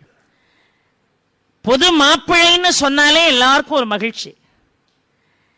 இங்கே திருமணமானவர்கள் எல்லாருமே அந்த நிலையை கடந்து வந்தவர்கள் தான். ஆணா இருந்தாலும் சரி, பெண்ணா இருந்தாலும் சரி, மகிழ்ச்சியா இருப்போம். வாழ்க்கையில அன்னைக்கு ஒரு நாள் தான் எல்லாருக்கும் மகிழ்ச்சி. அதுக்கப்புறம் நாம மகிழ்ச்சியா இருப்போமா இல்லையாங்கிறதெல்லாம் அவரவர்களுடைய மனநிலையை பொறுத்து. அந்த காலத்துல இன்னும் ஒரு சம்பிரதாயம் இருந்தது. திருமணமாகி அம்மி மிதிச்சு அருந்ததி பார்த்த உடனே சபையில் என்ன செய்வாங்க தெரியுமா? மணப்பெண்ணை பார்த்து மணமகன் கையெடுத்து வணங்குவான். மணமகள் மணமகனை பார்த்து வணங்குவதில்லை, மணமகன் மணமகளை பார்த்து வணங்குவான். அதுக்கு என்ன பொருள்னா, என் பாட்டனும் முப்பாட்டனும் கட்டி காத்த என்னுடைய குலப்பெருமையை காக்க வந்த குலதெய்வமேன்னு அர்த்தம். என் குலப்பெருமை உன்னால எந்த நிலையிலும் சீரழிந்து விடக்கூடாது தாயே, நீதான் என்னை வாழ்விக்கக்கூடிய தெய்வம், என் உறவுகளை என் குடும்பத்தையும் வாழ்விக்கக்கூடிய தெய்வம்னு தான் கையெடுத்து கும்பிட்டான். அன்னைக்கு ஒரு நாள் சபையில கும்பிடுவான். அப்புறம் நிறைய பேர் வீட்டுக்குள்ள போய் விழுந்து விழுந்து கும்பிடுவான், அது வேற விஷயம்னு வைங்களே. அவ்வளவு ஒரு கண்ணியத்தை திருமணத்தில் வைத்தார்கள் ஒரு காலகட்டத்தில். அந்த திருமண கோலத்தில் வரும்போது ஆடவனாக இருந்தாலும் அன்றைக்கு முழுவதும் மனசு மணமகளை நோக்கியே இருக்கும். பெற்றவர்களை மறந்துடுவோம், நண்பர்களை மறந்துடுவோம், உற்றார் உறவினர்களை மறந்துடுவோம். எவ்வளவு பெரிய முக்கியஸ்தர்கள் நம்முடைய வாழ்க்கைக்கு வழிகாட்டியவர்களாக இருந்தாலும் அந்த நேரத்தில் யாருக்கும் மற்றவங்க ஞாபகம் வர மாட்டாங்க, மணமகள் மட்டும்தான் ஞாபகத்தில் இருப்பார். அவருடைய சிந்தை செயல் எல்லாத்துலயும் மணமகள் தான் இருப்பார். மணமகளுடைய மனநிலையும் பெற்றவர்களை விட்டு நாம வேற ஒரு இடத்துக்கு போறோமே அந்த சிந்தனை கல்யாணத்தன்னைக்கு இருக்காது. முழுக்க முழுக்க மணமகனை பற்றிய சிந்தனையே இருக்கும். அதுதான் உண்மை. ஆனா இங்க அதே மாதிரிதான் சுந்தரருக்கும் இருந்திருக்கணும். சுந்தரரும் மணமகனாக புறப்பட்டு போகிறார். ரொம்ப அழகாக அலங்காரம் செய்து பட்டு வேட்டி எல்லாம் கட்டி பஞ்சாயுதம் அணிந்து காலில் மிகப்பெரிய சலங்கைகள் எல்லாம் கட்டி புறவி மீது அமர்ந்து இப்பொழுது புத்தூரை நோக்கி பயணிக்கிறார். குதிரை மேலே ஏறி புதுமாப்பிள்ளை உட்கார்ந்து புத்தூரை நோக்கி பயணிக்கிறார். இதை சொல்கின்ற பொழுது சேக்கிழார் சொல்கிறார், மன்னவர் திருவும் தங்கள் வைதீக திருவும் பொங்க நன்னகர் விழவு கொள்ள நம்பியாரூரன் நாதன் தன்னடி மனத்துட்கொண்டு தகுந்த திருநீரு சாத்தி பொன்னணி மணியார் யோக புறவி மேற்கொண்டு போர்ந்தார் என்று பாடுகிறார். மணமகன் எப்படி போனோம்? மணமகளை நினைச்சுக்கிட்டே போனோம். ஆனா மணமகன் கோலம் பூண்டிருந்தார். காதல வைர கடுக்கன் போட்டிருந்தாரு, அழகான ஆடை ஆபரணங்கள் எல்லாம் அணிந்திருந்தார். ஆனா மனசு மட்டும் எங்க இருந்தது? மணமகள் மேல இல்லையா? அப்ப கூட தன்னையும் அறியாமல், அந்த விட்ட குறை தொட்ட குறை என்று சொல்வார்களே, தன்னையும் அறியாமல் சுந்தரருடைய மனம் முழுவதும் ஆக்கிரமித்திருந்தது வேறு யாரும் இல்லை, சிவபெருமான். அத குறிப்பா ஒரே ஒரு வார்த்தையை வைத்து சொல்கிறார். மன்னவர் திருவும் தங்கள் வைதீக திருவும் பொங்க நன்னகர் விழவு கொள்ள நம்பியாரூரன் நாதன் தன்னடி மனத்துட்கொண்டு தகுந்த திருநீர் சாத்தி பொன்னணி மணியார் யோக புறவி மேற்கொண்டு போர்ந்தார். ஒரு திருமணத்துக்கு போகும்போதே மணமகளை பற்றி சிந்தனை இல்லை. ஏதோ ஒன்று விட்டதை ஒன்றை மீண்டும் தொடர்வதற்குரிய ஆயத்தம் அங்கே ஆரம்பமானது. ஊரே இப்ப விழாக்கோலம் பூண்டிருக்கிறது. எங்கு பார்த்தாலும் வாழையும் கமுகமும் நட்டப்பட்டிருக்கிறது. தெருக்கள் எல்லாம் பன்னீரால கழுவி சந்தனத்தால பூசி எல்லாரும் வீட்டு வாசல்ல நிறைகுடம் வைத்து மணமகனை வரவேற்க காத்திருந்தார். அதை சொல்லும் போது சேக்கிழார் சொல்வார், கண்கள் எண்ணில்லாது வேண்டும் காழையை காண என்பார். பெண்களில் உயர நோற்றாள் சடங்கவி பேதை என்பார். பெண்கள மிகப்பெரிய தவம் செய்தவள் யாரா? சடங்கவி சிவாச்சாரியாருடைய மகள் என்று சேக்கிழார் சொல்கிறார். தவமாம் தையல் என்று ராமகாதையிலே ஒரு கதாபாத்திரத்தை கம்பன் சொல்வான். யாரு? சீதை. பேண நோற்றது மனை பிறவி பெண்மை போல் நாணம் நோற்றுயர்ந்தது நங்கை தோன்றலால் மான நோற்று ஈண்டு இவள் இருந்தவாறெல்லாம் காண நோற்றிலன் அவன் கமல கண்களே என்று சீதையினுடைய தவத்தை பெருமையாக சொல்வார். ஏன்னா அவள் கணவனை பிரிந்திருக்கின்ற பொழுது அவளுடைய மனநிலை எப்படி இருந்தது? அருந்தும் மெல்லடகு ஆறிட அருந்தும் என்று அழுங்கும், விருந்து கண்டபோது என்முருமோ என்று விம்மும், மருந்தும் உண்டுகொள் யான் கொண்ட நோய்க்கு என்று மயங்கும், இருந்த மாநிலம் செல்லறித்திடவும் ஆண்டு எழாதாள். அப்பேற்பட்ட தவமாம் தையல். அவளை சொல்லும் போது கம்பன் சொல்வான், பேண நோற்றது மனை பிறவி பெண்மை போல், நாணம் நோற்றுயர்ந்தது நங்கை தோன்றலால். பெண் பிறந்த பிறகு நாணம் வந்ததா, இல்ல நாணத்தால் அவள் பெண்மையானாளா தெரியல. பேண நோற்றது மனை பிறவி பெண்மை போல், நாணம் நோற்றுயர்ந்தது நங்கை தோன்றலால், மான நோற்று ஈண்டு இவள் இருந்தவாறெல்லாம் காண நோற்றில் அவன் கமல கண்கள். என்ன ஆஞ்சநேயருடைய வாக்கு கடைசி வரைக்கும் நிறைவேறியே போச்சு. கடைசி வரைக்கும் சீதையினுடைய தவக்கோலத்தை ராமன் பார்க்கவே இல்லை. தவமாம் தையல் என்று யாருக்கு பேரு? சீதை. ஆனா அதே போல சேக்கிழார் சடங்கவி சிவாச்சாரியாருடைய மகளை சொல்கின்ற பொழுது என்ன அழகாக சொன்னார். கண்கள் எண்ணில்லா வேண்டும் காழையை காண என்பார், பெண்களில் உயர நோற்றாள் சடங்கவி பேதை என்பார், மண் கழிகூற வந்த மனம் கண்டு வாழ்ந்தோம் என்பார், பண்களில் நிறைந்த கீதம் பாடுவார் ஆடுவார்கள். ஊரே விழா கோலமாக இருக்கு. எங்கு பார்த்தாலும் சங்கம் முழங்கிக் கொண்டிருக்கிறது, எங்கு பார்த்தாலும் மேளதாளங்கள் விண்ணை முட்டிக் கொண்டிருக்கிறது, நறுமணம் கமிழ்ந்து கொண்டிருக்கிறது. திருமண வீடே மிக கோலாகலமாக இருக்கிறது. அந்த நேரத்தில் ஒரு வயோதிகர் திருமண மண்டபத்திற்குள்ளே வந்தார். தளர்ந்த நடை, பிறை சந்திரன் தலையிலே வெண்மையாக இருப்பானே, அந்த சந்திரனே தலைமுடியாக மாறினால் தலைமுடி எப்படி இருக்கும்? அதை போல வெண்மை நிறம். தோளிலே உத்தரியம், மார்பிலே முப்புரி நூல், தர்பை சுற்றிய தடியோடு நடக்க முடியாம நடந்து ஒரு பெரியவர் அந்த இடத்துக்கு வந்தார். அவரை பார்த்த உடனே அவ்வளவு பேருக்கும் மகிழ்ச்சி. சில பேர் அழைக்காமலே திடீர்னு மனசு வச்சு ஒரு பெரிய ஆளு நம்ம கல்யாண மண்டபத்துக்குள்ள வந்துட்டாருன்னா ஒரு எதிர்பாராத சந்தோஷம் நமக்கு இருக்கும் பாருங்க. அது மாதிரி அந்த மண்டபமே மகிழ்ச்சியிலே இருக்கிறது. நீங்க வந்த வரவு எங்களுக்கெல்லாம் நல்வரவு, மகிழ்ச்சி கடலிலே ஆழ்த்தும்படியாக இங்கே வருகை தந்திருக்கிறீர்களேன்னு அத்தனை பேரும் கையெடுத்து கும்பிட்டாங்க. ஆனா ஒரு மிகப்பெரிய சிக்கல் ஆரம்பமாக போகுதுன்னு யாருக்கும் தெரியல. வந்தவர் சுந்தரரை பார்த்தார். பார்த்து எல்லாரும் முன்னிலையிலும் சொன்னார், எல்லாரும் கேளுங்கப்பா, இந்த திருமண கோலத்திற்கு தயாராக இருக்கிறாரே இந்த சுந்தரர், அவர் யார் தெரியுமா? எனக்கு அடிமை. எனக்கும் அவருக்கு இடையில ஒரு வழக்கு இருக்கிறது. அந்த வழக்கை பேசி தீர்த்த பிறகு வேண்டுமானால் மணக்கோலத்தில் என்ன காரியம் செய்யணுமோ அதை செய்யலாம். எனக்கும் அவருக்கும் இடையே உள்ள வழக்கை பேசி முடித்த பிறகுதான் திருமணம் செய்யணும், அது வரைக்கும் இல்லை. ஆவது இது கேண்மின் மறையோன் என் அடியான் இந்நாவல் நகரூரான், இது நான் மொழிவதென்றான். தேவர்களையும் மாலையன் முதல் திருவின்மிக்கோர் யாவரையும் மேலடிமையாய் உடைய எம்மான், 30 முக்கோடி தேவர்களையும் அடிமையாக கொண்ட சிவன், திருமாலும் பிரம்மாவும் அவருடைய அடியையும் முடியையும் காண முடியாமல் தவித்தவர்கள். அப்பேற்பட்ட உயர்வுக்குரிய சிவன் சொல்கிறான், ஆவது இது கேண்மின் மறையோன் என் அடியானின் நாவல் நகரூரான், எனக்கு இவன் அடிமை, இது நான் மொழிவதென்றான். தேவர்களையும் மாலையன் முதல் திருவின்மிக்கோர் யாவரையும் மேலடிமையாய் உடையம்மான். இதை கேட்ட உடனே அத்தனை பேர் அதிர்ந்து போனாங்க. மேளதாளங்கள் எல்லாம் நின்று போச்சு சப்தம். எல்லாருக்கும் என்ன செய்யன்னு தெரியல. பாதி பேருக்கு அவர் மேல கோபம் வந்தது, பாதி பேருக்கு அவருடைய பைத்தியகார தனத்தை பார்த்து சிரிப்பு வந்தது. சுந்தரன் அதை விட சிரித்தார். அவர் சொன்னாரு, நான் உனக்கு அடிமையா? உனக்கு அடிமை என்று நீ எப்படி சொல்லலாம்? ஒரு அந்தணன் இன்னொரு அந்தணனுக்கு அடிமையாவது என்பது மரபே இல்லை. என்னை அடிமை என்று நீ எப்படி சொல்லலாம் அப்படின்னு சுந்தரர் கேட்டவன், அப்பா நீ பேசிக்கிட்டே இருக்காத, நீ சிரிச்சுக்கிட்டே இருந்தா நீ சொல்றதெல்லாம் உண்மைங்கிறது இல்லை. நீயும் உன்னுடைய பாரம்பரியமும் காலாகாலமா எனக்கு அடிமைன்னு நீ இல்லை, உன் பாட்டனார் நம்பியாரூரன் எழுதி கொடுத்த ஓலை கையில இருக்க ஆதாரத்தோட தான் வந்து நிக்க, வெறும் வாய்ப்பேச்சு பேசல. சொன்ன உடனே எங்க அந்த ஓலையை காட்டுங்க அப்படின்னார் சுந்தரர். இவர் சொன்னாரு, நான் உனக்கு எஜமா, நீ எனக்கு தொண்டு செய்யக்கூடிய அடிமை, எனக்கு வேலை செய்யறவன் நீ. நான் ஒரு காரியத்தை சொன்னா நீ செய்யலாம், நீ ஒரு காரியத்தை சொல்லி நான் செய்யணும்னு அவசியம் இல்லை. உன்னிடம் ஓலையை காட்ட வேண்டியதில்லை.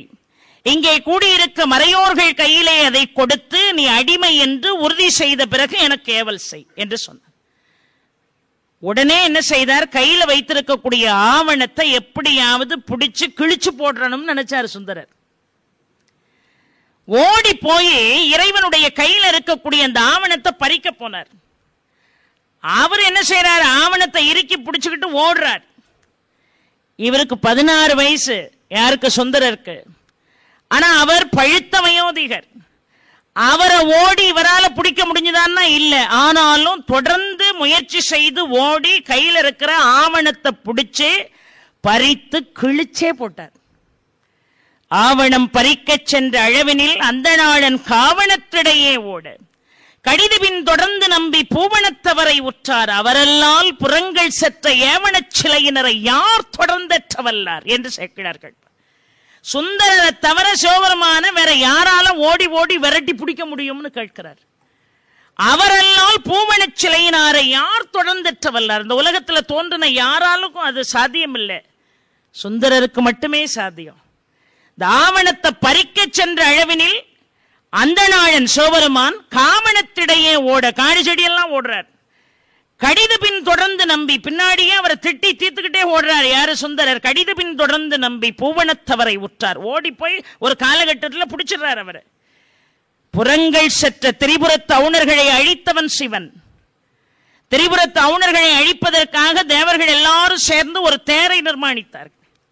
அந்த தேரை நிர்மாணித்த போது விநாயகப் பெருமானை நினைக்காமல் அந்த காரியத்தை செய்ததால் சிவனே ஏறி அதில் அமர்ந்த போதும் அதனுடைய அச்சானது முறிந்து போனது என்று பார்க்கிறோம். அதைத்தான் திருப்புகழ் அருணகிரிநாத சுவாமிகள் அச்சிவனுரை ரதம் அச்சது பொடி செய்த அதிதீரா என்று பாடுவார். அதை என்ன அழகாக சொல்கிறார் பாருங்கள். இந்த இடத்துல ஆவணத்தை பறிக்க சென்ற அளவினில் அந்த நாளன் காவணத்திடையே ஓட கடிதுபின் தொடர்ந்து நம்பி பூவணத்தவரை உற்றார். அவரல்லால் புறங்கள் சற்ற ஏவன சிலையினரை யார் தொடர்ந்தற்றவல்லார். கையில் இருக்கிறத வாங்கி கிழிச்சு போட்டு ஒருத்தருக்கு ஒருத்தர் கை கலப்பு வரக்கூடிய நிலைக்கு வருகின்ற பொழுது எல்லாரும் சேர்ந்து 2 பேரையும் விலக்கி விட்டாங்க. என்னையா கல்யாண மாப்பிள்ளைய எனக்கு அடிமைன்னு சொல்றீங்க? அவர் கேட்டார், உண்மையாகவே இவர் எனக்கு அடிமை இல்லைன்னு சொன்னார். நான் சாட்சியா வச்சிருந்த ஆவணத்தை இங்க இருக்கக்கூடிய மறையோர்கள் கையில கொடுத்து எது நியாயம் எது தர்மம்னு ஒரு முடிவுக்கு வந்திருக்கலாமே. கையில இருக்கிற ஆவணத்தை பிடிச்சு கிழிச்சு போட்டாலே என்ன அர்த்தம்? மடியில கனம் இருக்கு, வழியில பயம் இருக்குன்னு தானே அர்த்தம். எதுக்காக அதை கிழிச்சு போடணும் அப்படின்னு கேட்டார். உடனே இவர் சொன்னாரு, நீங்களே கேளுங்க எல்லாரும் நியாயத்தை. ஒரு அந்தணன் இன்னொரு அந்தணனுக்கு அடிமையானது என்பதை எங்கேயாவது நீங்க கேள்விப்பட்டிருக்கீங்களா இது வரைக்கும்? 2 பேரையும் விலக்கி விட்டுட்டு இது என்னப்பா சண்டை, இதுக்கு என்ன முடிவு அப்படின்ன உடனே அந்த ஊர்ல உள்ள பெரியவர்கள்லாம் கேட்டாங்க, நீங்க எங்க இருந்து வாரீங்க, உங்க ஊர் இது? இவர் சொன்னார், என்னுடைய ஊர் திருவெண்ணைநல்லூர் என்று சொன்னார். உடனே சுந்தரர் திருவெண்ணைநல்லூர்னு வந்த அந்தணாளன் சொன்ன உடனே சுந்தரர் சொன்னார், ஓ நீர் பழைய மன்றாடி போலும் என்று சொன்னார். திருவெண்ணைநல்லூரை போலாம், அங்க இருக்கக்கூடிய மறையோர்கள் முன்னிலையிலே இந்த பேசி தீர்த்து கொள்ளலாம் என்று சொன்ன உடனே சரின்னு புறப்பட்டு போகிறார். இப்போ அந்த நாள் ரூபத்தில் இருக்கக்கூடிய சிவபெருமான் முன்னாடி நடக்கிறார், சுந்தரர் பின்னாடி நடக்கிறார். காந்தத்தை நோக்கி இரும்பு எவ்வளவு வேகமா போய் ஒட்டிக்கொள்ளும், பஞ்ச நோக்கி நெருப்பு எவ்வளவு வேகமா போய் பற்றி கொள்ளும், அதை போல பற்றி பின் செல்கிறார். அங்க போன உடனே திருவெண்ணைநல்லூரில் இருக்கக்கூடிய மறையவர்கள் முன்னிலையில் வைத்து மீண்டும் இந்த செய்தியை எடுத்து சொல்கிறார்கள். அவர் கேட்டார், நீங்களே ஒரு நியாயத்தை சொல்லுங்க, நீங்களே தர்மம் தெரிந்தவர்கள், எங்கேயாவது ஒரு பிராமணன் இன்னொரு பிராமணனுக்கு அடிமை தொழில் செய்திருக்கிறான் கேட்டார். உடனே இவர் சொன்னாரு, செய்திருக்கானா செய்யறையாங்கிறதெல்லாம் இல்ல, காலாகாலமாக என்னுடைய பாரம்பரியமே என்னுடைய குலவழி தோன்றலே அடிமன் எழுதி கொடுத்திருக்காரு அவங்க தாத்தா. உடனே சுந்தரர் மனசுல நினைச்சாரு, எழுதி கொடுத்திருக்காருல காட்ட சொல்லுங்க பாப்போம். அவருக்கு என்ன தைரியம்னா கையில இருந்த ஆவணத்தை தான் கிழிச்சு அங்கேயே போட்டுட்டு வந்தாச்சு, ஏதாவது சாட்சி இருந்தா காட்ட சொல்லுங்க பாப்போம் அப்படின்னார். சபையில் இருக்கக்கூடிய பெரியோர்கள் சொன்னாங்க, எப்பொழுதுமே ஒரு விஷயம் பொது இடத்துக்கு வந்துட்டுன்னா ஒன்னு ஆட்சி இருக்கணும், ஆட்சின்னா அனுபவ பாத்தியதை என்று பொருள், ஆட்சி இருக்கணும். இல்லையா ஒரு டாக்குமெண்ட் இருக்கணும், ஆவணம் இருக்கணும். ஆட்சியும் இல்லை, அனுபவ பாத்தியதையும் இல்லை, ஆவணமும் இல்லைன்னா ஊர்ல 4 பெரியவர்கள் சாட்சி சொல்லணும். இந்த 3 இருந்தா தான் தீர்ப்பு சொல்லலாம். என்ன பெரியவரே, ஆட்சியில் ஆவணத்தில் அன்றி மற்ற அயலார்தங்கள் காட்சியில் 3இல் 1 காட்டுவாய் என்று சொன்னாங்க. சுந்தரருக்கு மனசுக்குள்ள மகிழ்ச்சினா தாங்கல, இருந்த ஒரு ஓலையும் நாம அங்கே கிழிச்சு போட்டு வந்துட்டோம். அதுபோக இவர் கையில என்ன சாட்சி இருக்க போது? சரியான கேள்வி கேட்டாங்க. ஒண்ணு அனுபவ பாத்தியதையை காட்டு, இல்ல ஆவணத்தை காட்டு, இல்ல சாட்சிக்கு 4 பேரை கூட்டிட்டு வான்னு சொல்றாங்களேன்னு சுந்தரர் மகிழ்ச்சியாக இருந்தார். சபையில் உள்ளவர்கள் அந்த பெரியவரை பார்த்து சொன்னாங்க, ஆட்சியில் ஆவணத்தில் மற்ற அயலார்தங்கள் காட்சியில் 3இல் 1 காட்டுவாய் என்ன. சொன்ன உடனே வயோதிக ரூபத்தில் இருக்க சிவபெருமான் சொன்னாரு, முன்னே மூச்சியில் கிழித்த ஓலை படி ஓலை, முன்னே மூச்சியில் கிழித்த ஓலை படி ஓலை, மூல ஓலை மாட்சியில் காட்ட வந்தேன். நான் ஏற்கனவே என்ன ஓட ஓட விரட்டி வயோதிகன் கூட பார்க்காம கையில் எடுத்து ஆவணத்தை பறித்து கிழித்தானே, அது வெறும் ஜெராக்ஸ் தான்ட்டார். அப்ப பெரிய புராண காலத்திலே ஜெராக்ஸ் மிஷின் இருந்திருக்குங்கிறதுக்கு இதை விட உதாரணம் வேற என்ன வேணும்? அது வெறும் படி ஓலை தான், அது வெறும் நகல் தான். ஆனா அசல் இந்த கையில் இருக்குன்னார். முன்னே மூச்சியில் கிழித்த ஓலை படியோலை, மூல ஓலை மாட்சியில் காட்ட வைத்தேன் என்று அதை எடுத்து காட்டினவன சுந்தரருக்கு ஒண்ணு ஓடு. அதை வாங்கி பெரியவர்கள் எல்லாம் பார்த்தாங்க. பார்த்துட்டு காலாகாலமாக நானும் என்னுடைய வழித்தோன்றல்களும் இந்த வெண்ணெய்நல்லூர் பித்தனுக்கு அடிமை, இது உள்ளும் புறமும் ஒத்து எழுதி கொடுத்தது, இதற்கிவை என் எழுத்து என்று இருக்கிறது. அந்த வாசகத்திலே 2 விஷயம் தான் ரொம்ப உயிரான விஷயம். உள்ளும் புறமும் ஒத்து எழுதி கொடுத்தது, இதற்கிவை என் எழுத்து. எப்பொழுதுமே இன்னைக்கே நம்ம ஒரு சொத்து முடிக்கிறோம்னு சொன்னா, இல்ல குழந்தைகள் பேருக்கு உயில் எழுதுறோம்னு சொன்னா, சுயநினைவோடத்தான் இதை செஞ்சீங்களான்னு ஒரு கேள்வி வரும். மனசு சரியா இருக்கிற நேரமும் உடம்பு ஆரோக்கியமா இருக்கிற நேரமும் சேர்ந்து இதை செஞ்சேன். ஏன்னா உடல்ல ஆரோக்கியம் குறைஞ்சு போச்சுன்னு வைங்க, மனசு தடுமாறும். மனசு தடுமாறிட்டுன்னு வைங்க, உடல் எவ்வளவு ஆரோக்கியமா இருந்தாலும் புண்ணியம் இல்லை. மனசும் சரியா இருக்கணும், உடம்பும் சரியா இருக்கணும். அதனாலதான் திருமூலர் பாடுகின்ற பொழுது உடலை பேணு என்று பாடினார். வள்ளல் பெருமான் பாடுகின்ற பொழுது காற்றாலே புவியாலே ககனமதலாலே கனலாலே புவியாலே கதிராதியாலே கூற்றாலே பிணியாலே கொலைக்கருவியாலே கோழாலே பிறையேற்றும் கொடுஞ்செயல்களாலே வேற்றாலே எஞ்ஞான்றும் அழியாதே விளங்கும் மெய்யழிக்க வேண்டும் என்றேன் விரைந்தழித்தான் எனக்கு ஏற்றாலே இழிவன நீர் நினையாதீர் உலகீர் எந்த அருட்பெரும் ஜோதி இறைவனை சார்வீரேன். உடம்ப பேணணும். அதனாலதான் உள்ளும் புறமும் ஒத்து எழுதி கொடுத்தது. உடம்பு ஆரோக்கியமா இருந்தது, மனசு ஆரோக்கியமா இருந்தது, சுயநினைவோடு எழுதி கொடுத்தேன். இது வேற யாரையும் வச்சு நான் உயிர் எழுதல, இதற்கிவை என் எழுத்து என்று இருந்தது. உடனே அதை வாங்கி பார்த்தாங்க. அவர் காலத்துல வாழ்ந்த சில பெரியவர்கள் கையில கொடுத்து இது அவர் கையெழுத்து தானான்னு கேட்டாங்க. அவங்க ஆமான்னாங்க. சபையில் இருக்கிற பெரியோர்கள் நின்று கொண்டிருந்த சுந்தரரை பார்த்து, அப்பா இது உங்க தாத்தா எழுத்து தானா, பார்த்து சொல்லு. ஒரு நேரம் சுந்தரர் இறைவனை பார்த்து சிரித்தார். அடிமைன்னு சொன்ன உடனே சிரித்தார்.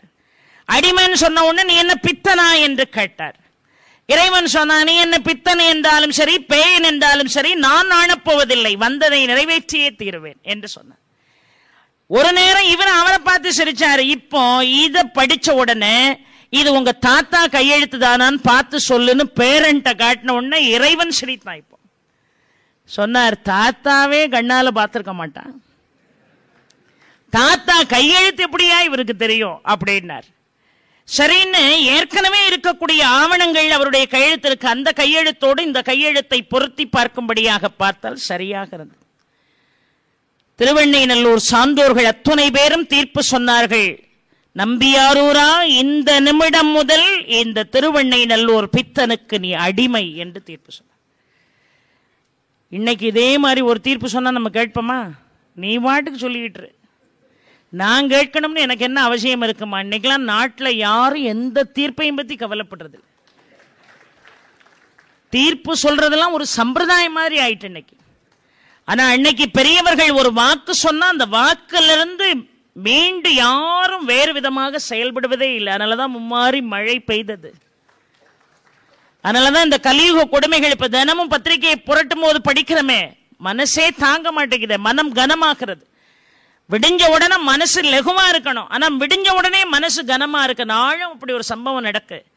எந்த தீர்ப்பும் யாரும் கவலைப்படுறதில்லை. எந்த சட்டங்களும் இருக்கப்படாத வரைக்கும் நாட்டில் இந்த மாதிரி அவலங்கள் நடந்து கொண்டேதான் இருக்கும். ஆனா அன்னைக்கு அப்படி இல்லை. ஒரு வார்த்தை பெரியவர்கள் சொன்னா அதை விட்டு மாற மாட்டாங்க, மாறவே மாட்டாங்க. வாக்கு கொடுத்தோங்கிற ஒரே காரணத்துக்காக தானே தசரதன் தன்னுடைய உயிரை விட்டான். யோசிச்சு பாருங்க. சம்பராசுரனோடு போர் செய்ய தசரதன் போகின்ற பொழுது அவனுக்கு தேர்சாரதியாக போனவள் கைகேயி.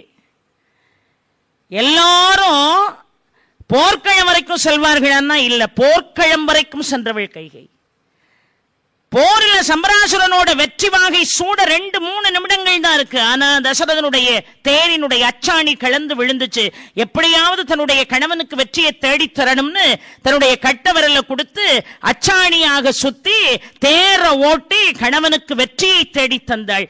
வெற்றி வாகை சூடி வந்து நின்ற தசரதன் மனைவியை பார்த்தா கை முழுவதும் ரத்தம். அதை பார்த்து பதர்ன உன்னை, எனக்காக இவ்வளவு பெரிய தியாகம் செஞ்சியே, உனக்கு என்ன வேணும்னார். அவ அதெல்லாம் ஒண்ணும் வேண்டான்னு முதல்ல சொன்னாதான் உண்மை. இவர் பாட்டுக்கு உணர்ச்சி வசப்பட்டு 2 வரங்கேழு தாரேன்னார். அப்பவும் அதெல்லாம் இருக்கட்டும்னா, இல்ல கேழு தாரேன், தேவைப்படும் போது வாங்கிக்கிடுறேன். அங்கதான் சிக்கலே ஆரம்பிச்சது. ஆடவர்கள் உணர்ச்சி வசப்பட்டு இந்த மாதிரி வாக்குகளை அள்ளி தெளிக்கப்படாது. ஒரு காரியத்தை செய்யறதுக்கு முன்னாடி 10 தடவை இல்ல 100 தடவை யோசிக்கணும். பொங்கல் வரப்போது எனக்கு ஒரு 15,000 ரூபாய்க்கு புடவை எடுத்து தருவீங்களா அப்படின்னு கேட்டா, அந்த நேரம் என்னுடைய பொருளாதாரம் ஓஹோன்னு இருந்தா 15 என்ன 20க்கு எடுத்துருவேன். ஆனா அந்த நேரம் என் பொருளாதாரம் சரிஞ்சு போயிருந்தா 200 ரூபாய்க்கு ஒரு நூல் புடவை எடுத்துருவேன். 2யும் கட்டிக்க சம்மதமான்னு கேட்கணும்.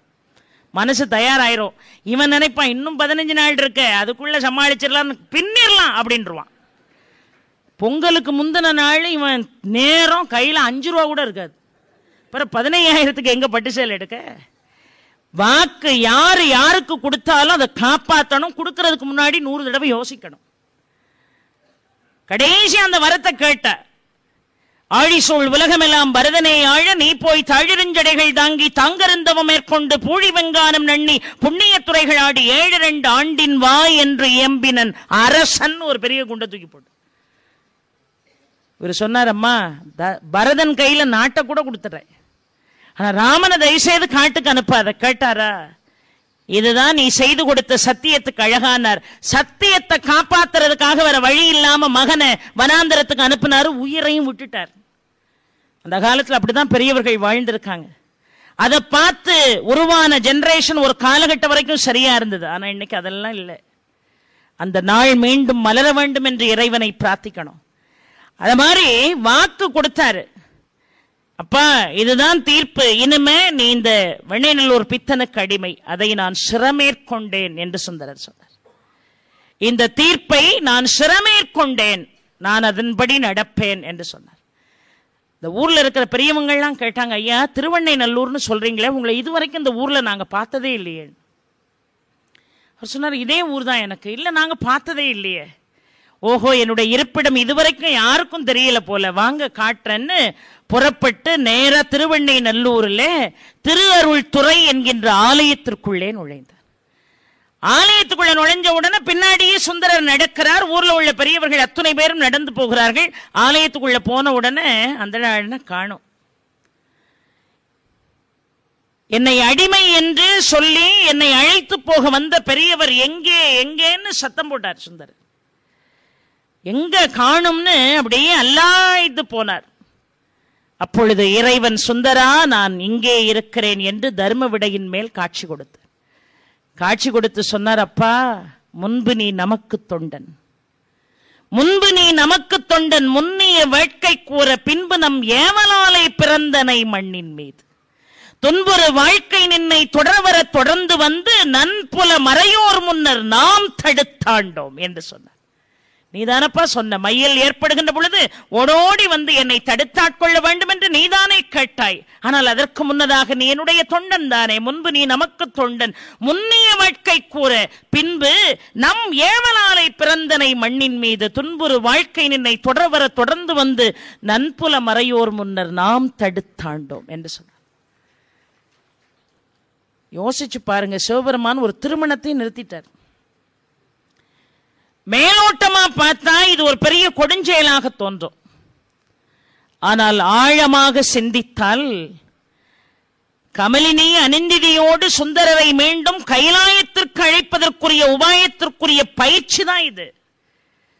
ஏன்னா 16 வயசுல திருமண கோலத்துல வந்து நின்ற சடங்கவி சிவாச்சாரியாருடைய மகள், அந்த திருமணத்தை தடுத்து நிறுத்தினாரு. அதற்கு பிறகு அந்த பெண் திருமணமே செய்யல. சில காலம் கழித்து அந்த பெண்ணுக்கும் சிவபதவி கொடுத்தார். ஒருவேளை திருமணம் செய்திருந்தா 18 வயசுல கமலினி அணிந்ததையே 18 ஆண்டுகளுக்குள்ளே சந்தித்து விடுகிறார். அதற்கு பிறகு எல்லோருமாக சேர்ந்து சிவபதம் சேர்ந்து விடுகிறார்கள்.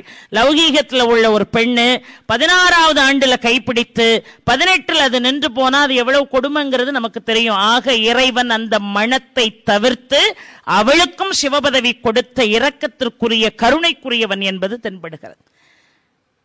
நான் உன்னை தடுத்தாண்டோம் சொல்லிட்டு சொன்னார், சுந்தரா, எல்லா அர்ச்சனைகளை காட்டிலும் பாடல் அர்ச்சனை தான் என்னை மகிழ்விக்கும். எல்லா அர்ச்சனைகளை காட்டிலும் பாடல் அர்ச்சனை தான் என்னை மகிழ்விக்குங்கிற வார்த்தை மட்டும் சொல்ல, நல்லா கவனிக்கணும். சுந்தரா என்னை பாடு என்று மட்டும் சொல்லவில்லை, சுந்தரா என்னை தமிழால் பாடு என்று சொன்னார். என்னை தமிழால் பாடு என்று சொன்னார். ஆனா இன்னைக்கு நாமெல்லாம் என்ன செய்யறோம்? எவ்வளவு டொனேஷனும் கொடுக்க தயார். வீட்டுக்கு வந்த குழந்தை மம்மின்னு கூப்பிடணும், மம்மின்னு கூப்பிடணும் நினைக்கிறோம். நீங்க உலக நாடுகள் முழுவதும் பயணம் செய்தவர்கள் இங்க ஏகப்பட்ட பேர் இருப்பீங்க. ஆங்கிலத்தை தாய்மொழியாக கொண்ட எந்த தேசத்திலையும் போய் பாருங்க, ஒரு குழந்தை தன்னுடைய தாயை மம்மின்னு அழைக்கிறதே இல்லை. தன்னுடைய தாயை அறிமுகம் செய்கின்ற பொழுது ஆங்கிலத்தை தாய்மொழியாக கொண்ட ஒரு குழந்தை தன்னுடைய தாயை அறிமுகம் செய்கின்ற பொழுது she is my mother என்றுதான் சொல்வார்கள். she is my mother என்றுதான் சொல்வார்கள், மம்மின்னு சொல்ல மாட்டாங்க. ஏன்னா மம்மின்னா போனம்னு அர்த்தம். ஆனா நம்மளை போனம்னு கூப்பிடணுங்கிறதுக்காக 30,000 ரூபாய் கேபிடேஷன் கொடுக்கோம்னா நாம எவ்வளவு நடைபெணமாக இந்த உலகத்தில் வலம் வந்து கொண்டிருக்கிறோம் என்பது நாமளா சீர்தூக்கி பார்த்தால்தான் உண்டு. எந்த ஒரு மொழியையும் கற்றுக்கொள்வதால் அவன் அறிவாளி என்பது இல்லை. எந்த ஒரு மொழியையும் கற்றுக்கொள்வதால் அவன் அறிவாளி என்பதில்லை. தன் மொழியை சிதைக்காமல் பிற மொழியை போற்றுபவன் தான் அறிவாளி.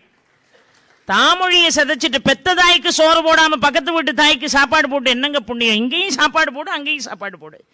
உன் மொழியினுடைய சிறப்புகளை நீ போற்றி புகழ்ந்தால் தான் பிற மொழி தானா வளரும். இன்னைக்கு இருக்கக்கூடிய யங்கர் ஜெனரேஷன் எல்லாம் நினைச்சா யாருக்கும் ராமகாதைன்னா என்னன்னு கேட்கிறாங்க, பாரதம்னா என்னன்னு கேட்கிறாங்க. ஒரு காலத்துல தவறு இருந்தா மன்னிக்கணும், ஒரு காலத்துல தூர்தர்ஷன்ல நிகழ்வு வருகின்ற பொழுது காலையில 10 மணிக்கு ராமாயணம் வரும் தொடர். அது ஹிந்தியில தான் வரும், நமக்கு மொழி தெரியாது. ஆனாலும் எல்லா வேலையும் முடிச்சுட்டு அதை உட்கார்ந்து பார்த்தோம். அதுல குழந்தைகள் பெரியவர்களை நமஸ்காரம் பண்றது, பெரியவர்களை சிறியவர்கள் மதிப்பது, பெரியவர்கள் சிறியவர்களை அரவணைப்பது, தாய் தந்தை தான் உலகத்திலே உயர்வான ஒரு விஷயம்னு சொல்றது, சகோதர வாஞ்சியை சொல்வது, கற்பினுடைய மேன்மையை சொல்வது, அத்தனையும் மொழி புரியாமலே பார்த்து மனசுக்குள்ள ஒரு நிறைவு ஏற்பட்டுச்சு நமக்கு ஒரு காலத்துல. ஆனா இன்னைக்கு 11 மணியிலிருந்து ராத்திரி 11 மணி வரைக்கும் அவ்வளவு பெண்களும் அழுதுகிட்டு தான் இருக்கும்.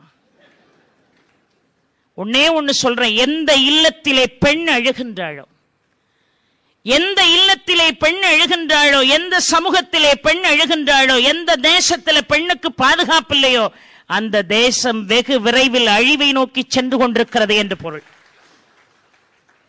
நல்ல பாசிட்டிவ் தாட்ஸ் பார்க்கணுமா இல்லையா? பாசிட்டிவான விஷயங்களை நாம காது கொடுத்து கேட்கணும், கேட்கறது இல்லை. எல்லாம் நெகட்டிவ் அப்ரோச். எந்த சீரியல்லையாவது மாமியாரை பாதுகாக்கணுங்க, கணவனை பெற்றவங்க, உங்களை விட்டா அவங்களுக்கு யார் இருக்கா? வயது ஏற ஏற பெரியவர்களுக்கெல்லாம் அந்த குழந்தைகளுக்கு உண்டான தன்மை வந்துடும். வீட்டில் ஒரு குழந்தை தப்பு செஞ்சா தூக்கி வெளியவா போட்டுரும். ஆனா பெரியவர்கள் தப்பு செஞ்ச உடனே முதியோர் இல்லத்துக்கு அனுப்பிடுறமே, எவ்வளவு பெரிய கேடு இந்த நாட்டுக்கு. மாமியார மருமக பேண்ற மாதிரி சீரியல் எடுக்கணும், மருமகளை மகளா நினைப்பது போல மாமியாரை காட்டணும். இங்க மாமியார் மருமகளை க்ளோஸ் பண்ற மாதிரி, மருமக 4 பேர் சேர்ந்து மாமியார் கதையை முடிக்கிற மாதிரி இப்படியே சீரியல் காட்டினா அந்த உள்ளுக்குள்ள விஷம் ஏறின மாதிரி கொஞ்சம் கொஞ்சமா நம்முடைய சிந்தையில தேவையில்லாத விஷயங்களை விதைக்க ஆரம்பிச்சு ஒரு நாள் விருட்சமாகும் பாருங்க. அப்புறம் அதை வேரோடு அழிச்சால் ஒழிய அதுல இருந்து தப்பிக்கிறதுக்கு வாய்ப்பு என்பது இல்லை. இப்படி நல்ல விஷயத்த ஒரு நாள் காட்டினாங்க. அது மாதிரி நல்ல விஷயங்களை ராமகாதையே இந்த மாதிரி எப்போ வருவாரோன்னு ஒரு நிகழ்ச்சி மூலமா அது மூலமா இது மூலமா நல்ல ஆன்மீக சொற்பொழிவுகளை, நல்ல சிந்தனைகளை, இந்த மாதிரி பெரியவர்கள் அவர்களுடைய பொருட்செலவில் எல்லார்கிட்டையும் பணம் இருக்கா, நான் எல்லாருக்கும் கொடுக்கணுங்கிற எண்ணம் இருக்கா? எல்லாரும் பணம் வச்சிருக்காங்க. ஆனா அதை கொடுக்கணும்னு எண்ணம் இருக்கா? பொருள் இருக்கிறவன்ட்ட மனசு இருக்காது, மனசு இருக்கிறவன்ட்ட பொருள் இருக்காது. அதனாலதான் ஆவியோ நிலையில் கலங்கியது யாக்கை அகத்ததோ புறத்ததோ அறியேன், பாவியேன் வேண்டும் பொழுதெல்லாம் நயக்கும் பக்குவம் தனில் வந்திலையால் ஓவிலாது யான் செய்த புண்ணியம் அனைத்தும் உதவினேன் கொள்ளின்னு புண்ணியத்தை தாரவாத்து கொடுத்த உடனே கிருஷ்ணன் கேட்டான், உனக்கு என்ன வேணும்? நான் கர்ணன்ட்ட எத்துணை பிறவி எடுப்பினும் இல்லை என்று சொல்லாத இதயத்தை கொடுனா. ஏன்னா அதுதான் ரொம்ப முக்கியம். ஆனா கிருஷ்ணர் பார்த்தார், அப்பா எத்தனை ஜென்மம் எடுத்தாலும் இல்லைன்னு சொல்லாத இதயத்தை கேட்கிறைய. இதயம் இருந்து காசு இல்லாட்டாலும் புண்ணியம் இல்லை, காசு இருந்து இதயம் இல்லாட்டாலும் புண்ணியம் இல்லை. உனக்கு இந்த ரெண்டையும் கொடுக்கிறேன், அதோடு முக்தியும் கொடுக்கிறேன். மைத்துனன் உரைத்த வாய்மைகள் டையன் மனமலர் வந்து அவனை கைத்தல மலரால் தழுவி கண்மலர் கருணை நீராட்டி எத்துணை பிறவி எடுப்பினும் ஈகையும் செல்வமும் எய்தி முக்தியும் பெருதி முடிவில் என்றுரைத்தான் மூவருக்கும் ஒருவனாம் மூர்த்தி என்று வில்லியார் பாடுவார். அந்த சாட்சாத் கிருஷ்ணனே இங்க வந்து வீற்றிருப்பது போல நான் உணர்கிறேன். காசு எல்லார்கிட்டையும் இருக்கு, ஆனா மனசு இல்லை. காசு இருந்து மனசு வந்துட்டுன்னு வைங்க, அவர்கள்தான் இறைவனால் தேர்ந்தெடுக்கப்பட்ட குழந்தைகள். அவர்கள்தான் இறை வடிவிலே இந்த மண்ணிலே நடமாடக்கூடிய உருவங்கள். அதான் உண்மை. அந்த நிலையில இன்றைக்கு ஒரு நிகழ்வை ஏற்பாடு செய்து இன்றைக்கு இருக்கக்கூடிய இளைஞர்கள் யாரும் இத மாதிரி சம்பவங்களை காது கொடுத்து கேட்கிறது இல்லை. 100 பேர்ல ஒரு 2 இளைஞர்களுக்காவது இது காதுல விழுந்து அவர்களுடைய வாழ்க்கை செம்மையாகாதா, இந்த நாடு செம்மை பெறாதா, சேமம் பெறாதாங்கிற ஒரு நல்ல ஆசையில் இந்த நிகழ்வு நடந்து கொண்டிருக்கிறது. அப்பேற்பட்ட ஒரு நல்ல எண்ணத்திற்கு நான் தலை வணங்குகிறேன். சுந்தரர்கிட்ட போய் தமிழால் பாடினார். தமிழினுடைய பெருமையை உணரணும். யாரெல்லாம் தமிழை தூக்கி வீசுறமோ அவன் பூரா முருகனை தூக்கி வீசினவனுக்கு சமம். ஏன்னா அவனேதான் தமிழ் கடவுள். அதனாலதான் வள்ளல் பெருமான் பாடினார், அந்த தமிழ் கடவுளனை வழிபாடு செய்தால் நீர் உண்டு, பொழிகின்ற கார் உண்டு, விளைகின்ற நிலன் உண்டு, பலனும் உண்டு, நிதி உண்டு, துதி உண்டு, மதி உண்டு, கதிகொண்ட நெறியுண்டு, நிலையும் உண்டு, ஊருண்டு, பேருண்டு, மணியுண்டு, பணியுண்டு, உடையுண்டு, கொடையும் உண்டு, உண்டுண்டு மகிழவே உணவுண்டு, சாந்தமுறு முழமுண்டு, வளமும் உண்டு, தேருண்டு, பரியுண்டு, கரியுண்டு, மற்றுள்ள செல்வங்கள் யாவும் உண்டு, தேனுண்டு, வெண்டுற கடம்பணியும் நின்பது தியானம் உண்டாயில் அரசே, காருண்ட சென்னையில் கந்தகோட்டத்துள் வளர் தலமோங்கு கந்தவேளை தன்முக துய்யமணி உண்முகச் சைவமணி சண்முக தெய்வமணி. தமிழை மறந்தவன் முருகனை மறந்தவன். தமிழ் வேறு முருகன் வேறில்லை, முருகன் வேறு சிவன் வேறில்லை. ஏன்னா கந்தபுராணத்தில் ஒரு குறிப்பு சொல்வார் சிவபெருமான், ஆதலின் நமது சக்தி ஆறுமுகன், அவனும் யாமும் வேதகம் என்றால் நம்போல் பிரிவிலன், ஏதமில் குழவி போல்வான், யாவையும் உணர்ந்தான் யாண்டும் நின்றான் என்று சொல்வார். அதனாலதான் கேட்கிறார் சுந்தரா, எல்லா அர்ச்சனைகளை காட்டிலும் பாடல் அர்ச்சனை தான் என்னை மகிழ்விக்கும், என்னை பாடு, என்னை தமிழால் பாடு என்று சொன்னார். சுந்தரர் கேட்டார், அப்பா உன்னுடைய குணநலன்களை பாடுறதுக்கு எனக்கு ஏதப்பா தகுதி, எனக்கு அந்த தகுதி ஏதப்பான்னார். சற்று நேரத்திற்கு முன்னதாகத்தானே என்னை பித்தன் என்று அழைத்தாய், பித்தா என்றே பாடு, பித்தா என்றே பாடினார். உடனே பாடினார், பித்தா பிறைசூடி பெருமானே அருளாழா, எத்தான் மரமாதே நினைக்கின்றேன் மனத்துன்னை, வைத்தாய் பெண்ணை தென்பால் வெண்ணிநல்லூர் அருள்துறையுள், அத்தா உனக்கு ஆழாயினி அல்லேன் எனலாமே. பித்தான்னு ஏன் பாடினாரு சேக்கிழார்னு வாரியார் சுவாமிகள் ஒரு விளக்கம் சொல்வார். எதற்காக பித்தன்னு தன்னை பாடும்படியாக சுந்தரரை பணித்தார் என்று வாரியார் சுவாமிகள் ஒரு விளக்கம் சொல்வார். ஒரு தாய் தன்னுடைய கருவறையில குழந்தையை சுமக்கிறார், சாதாரண விஷயமா அது? வாரியார் சுவாமிகள் சொல்லுவார், ஒரு பெரிய மண்பாண்டம் செய்து அதனுடைய நுழைவு பகுதி இருக்கு பாருங்க, வாய், ஒரு சின்ன எலுமிச்சம்பழ அளவுதான் செய்யணுமா. ஆணிவேரனுடைய துணை கொண்டு வளர்ந்து கொண்டிருக்கக்கூடிய ஒரு பூசணிய தூக்கி அப்படி பானைக்குள்ள லாவகமா போடணுமா. அது நாளொரு மேனியும் பொழுதொரு வண்ணமாக பூசணி வளர்ந்து சமைதலுக்குரிய பக்குவத்துக்கு வரும். அதை எடுத்து சமைக்கணும்னு ஒருத்தன் நினைச்சா பானையை தூக்கி போட்டு உடைக்கணும், அப்பதான் பூசணி முழுசா கிடைக்கும். இல்லைங்க பானை ரொம்ப விலை, அதெல்லாம் உடைக்க கூடாதுங்க, பூசணி வேணும். சரி பானையை உடைக்க வேண்டான்னு ஒரு கத்தி எடுத்து அந்த சிறிய நுழைவாய்க்குள் நுழைத்து கொஞ்சம் கொஞ்சமா கட் பண்ணி வெளியெடுக்கலாம். இல்லைங்க அப்படியெல்லாம் செய்யக்கூடாதுங்க, பூசணியும் முழுசா வேணுங்க. நடக்குமா? கூழுக்கு ஆசை மீசைக்கு ஆசைன்னா நடக்குமா? பொண்ணு பானை வேணும்னா பூசணையை இழக்கணும், பூசணை வேணும்னா பானை இழக்கணும். ரெண்டும் முழுசா கிடைக்கணும்னா அது உலகத்துல நடக்கவே நடக்காது. ஆனா இறைவன் ஒரே ஒருத்தன் வாயிலாக அதை நடத்தி காட்டினான். ஒரு சிறிய உயிர்த்துளி கருவறைக்குள் சென்று இருந்து கண்ணு காது மூக்குன்னு எல்லா அவயவங்களையும் கொடுத்து இத்தனை ஜீவராசிகள் இந்த மண்ணிலே உலா வருவதற்கு இறைவன் ஒரு பானை என்கின்ற ஒரு உபகரணத்தை தாய்மை வடிவிலே கொடுத்தானே, அது கீழே உண்டா? அது மிகப்பெரிய ஒரு பொக்கிஷம். அந்த தாய் நம்மளை பெத்து வளர்த்து ஆழாக்கி படிக்க வச்சு நாம வாழ்க்கையில செட்டில் ஆன பிறகு அவங்களை மறக்கிறோமே, அத மாதிரி உலகத்துல நன்றி கட்ட செயல் எதுவுமே இல்லை. என்னன்றி கொண்டாருக்கும் உய்வுண்டாம் உய்வில்லை, செய் நன்றி கொன்ற மகற்கு. புறநானூறுல ஒரு பாட்டு உண்டு. ஆண்முலை அறுத்த அறனில்லாருக்கும், ஆண்முலை அறுத்த அறனில்லாருக்கும், மானிழை மகளிர் கருச்சிதைப்பாருக்கும், பார்ப்பவர் அறியாத கொடுமையாருக்கும், வழுவாய் மருங்கிய கழுவாயும் உழதாம் நிலையும் நிலம் புடை பெயர்வதாயினும் ஒருவர் செய்தி கொன்றாருக்கு உய்வென்பதில்லை என்று புறநானூறு ஒரு பாடல் சொல்லும். ஆண் முலை அறுத்த அறனில்லார். ஆண் என்று சொன்னால் பெண் எருதுன்னு பொருள். அதனுடைய முளைத்தடங்களை ஒருத்தன் அறுத்து வீசுறான் வைங்க, எவ்வளவு பெரிய பாவம். அழகான பெண்களுடைய வயிற்றில் உருவான கருவை சிதைப்பது அதை விட பாவம், பஞ்சமாபாதகம். யாருமே பார்க்கலங்கிறதுக்காக சில பேர் தப்பு செய்யறமே, அது மிகப்பெரிய கொடுமை. ஆனா இந்த 3 கொடுமையை செய்யறவனுக்கு கூட பிராயச்சித்தம் உண்டு. ஆனா நிலம் புடை பெயர்வதாயினும், கோவை போய் தூத்துக்குடியில் உட்கார்ந்தாலும் சரி, தூத்துக்குடியே பெயர்ந்து கோவைக்கு வந்தாலும் சரி, ஒருத்தன் செஞ்சதை மறந்தம்னு சொன்னா அவனுக்கு ஒரு நாளும் முடிவு காலமே கிடையாது, அவனுக்கு உய்வென்பதே கிடையாது. ஏன்னா நன்றிக்கு வித்தாகும் நல் ஒழுக்கம்னு ஒரே வார்த்தையில முடிச்சான். நன்றிக்கு வித்தாகும் நல் ஒழுக்கம். பெத்தவங்ககிட்ட 1000 குறைபாடு இருந்தாலும் அதை மறந்து மன்னித்து கடைசி வரைக்கும் அவர்களை காப்பாற்ற வேண்டும் என்கின்ற கடமை உணர்வை உணர்ந்து குழந்தைகள் வாழ்ந்தாத்தான் சாமி நமக்கு அனுகிரகம் செய்யும். தாயை பழிச்சிட்டு கோயிலுக்கு வந்து 108 தேங்காய் உடைச்சு சாமி வந்தா அவன் சாமியே இல்லை சார், வரமாட்டான். செய்ய முடியுமா? செயல் ஒண்ணு சொல் ஒன்றாக இருந்தால் இறைவன் வரமாட்டான். ராத்திரில ஒருத்தனுக்கு அவசரத்துக்கு 10,000 ரூபாய்க்கு கந்து வட்டி கொடுத்துட்டு மறுநாள் காலையில் அந்த வட்டி ரூபாயில நெய் வாங்கி கொண்டு போய் ஐயப்பன் கோயில ஊத்திட்டு சுவாமியே சரணம் ஐயப்பா வரவே மாட்டார். அதுக்கு பதிலா என்ன வரும்? காட்டுக்குள்ள இருந்து யானை தான் வரும். செயல் ஒன்று சொல் ஒன்று இருக்கிறவன் வரவே கூடாது. இப்ப மேடையில பேசுறவங்களுக்கும் அந்த தகுதி உண்டு. மனிதனாகப்பட்டவன்ட்டு சில குறைபாடுகள் இருக்கலாம். ஏதோ ஒரு காலகட்டத்தில் சில தவறுகள் எல்லாரும் செய்யலாம். ஆனா இத்தனை பேர் அமர்ந்து நாம சொல்றத வேதவாக்காக கேட்கிறார்களே என்று இத்தனை பேர் நம்பிக்கையோடு இருக்கிறார்கள் என்கின்ற நம்பிக்கையில பேசலாம் பாருங்க. இது இறைவனால் தேர்வு செய்யப்பட்ட பாக்கியம்.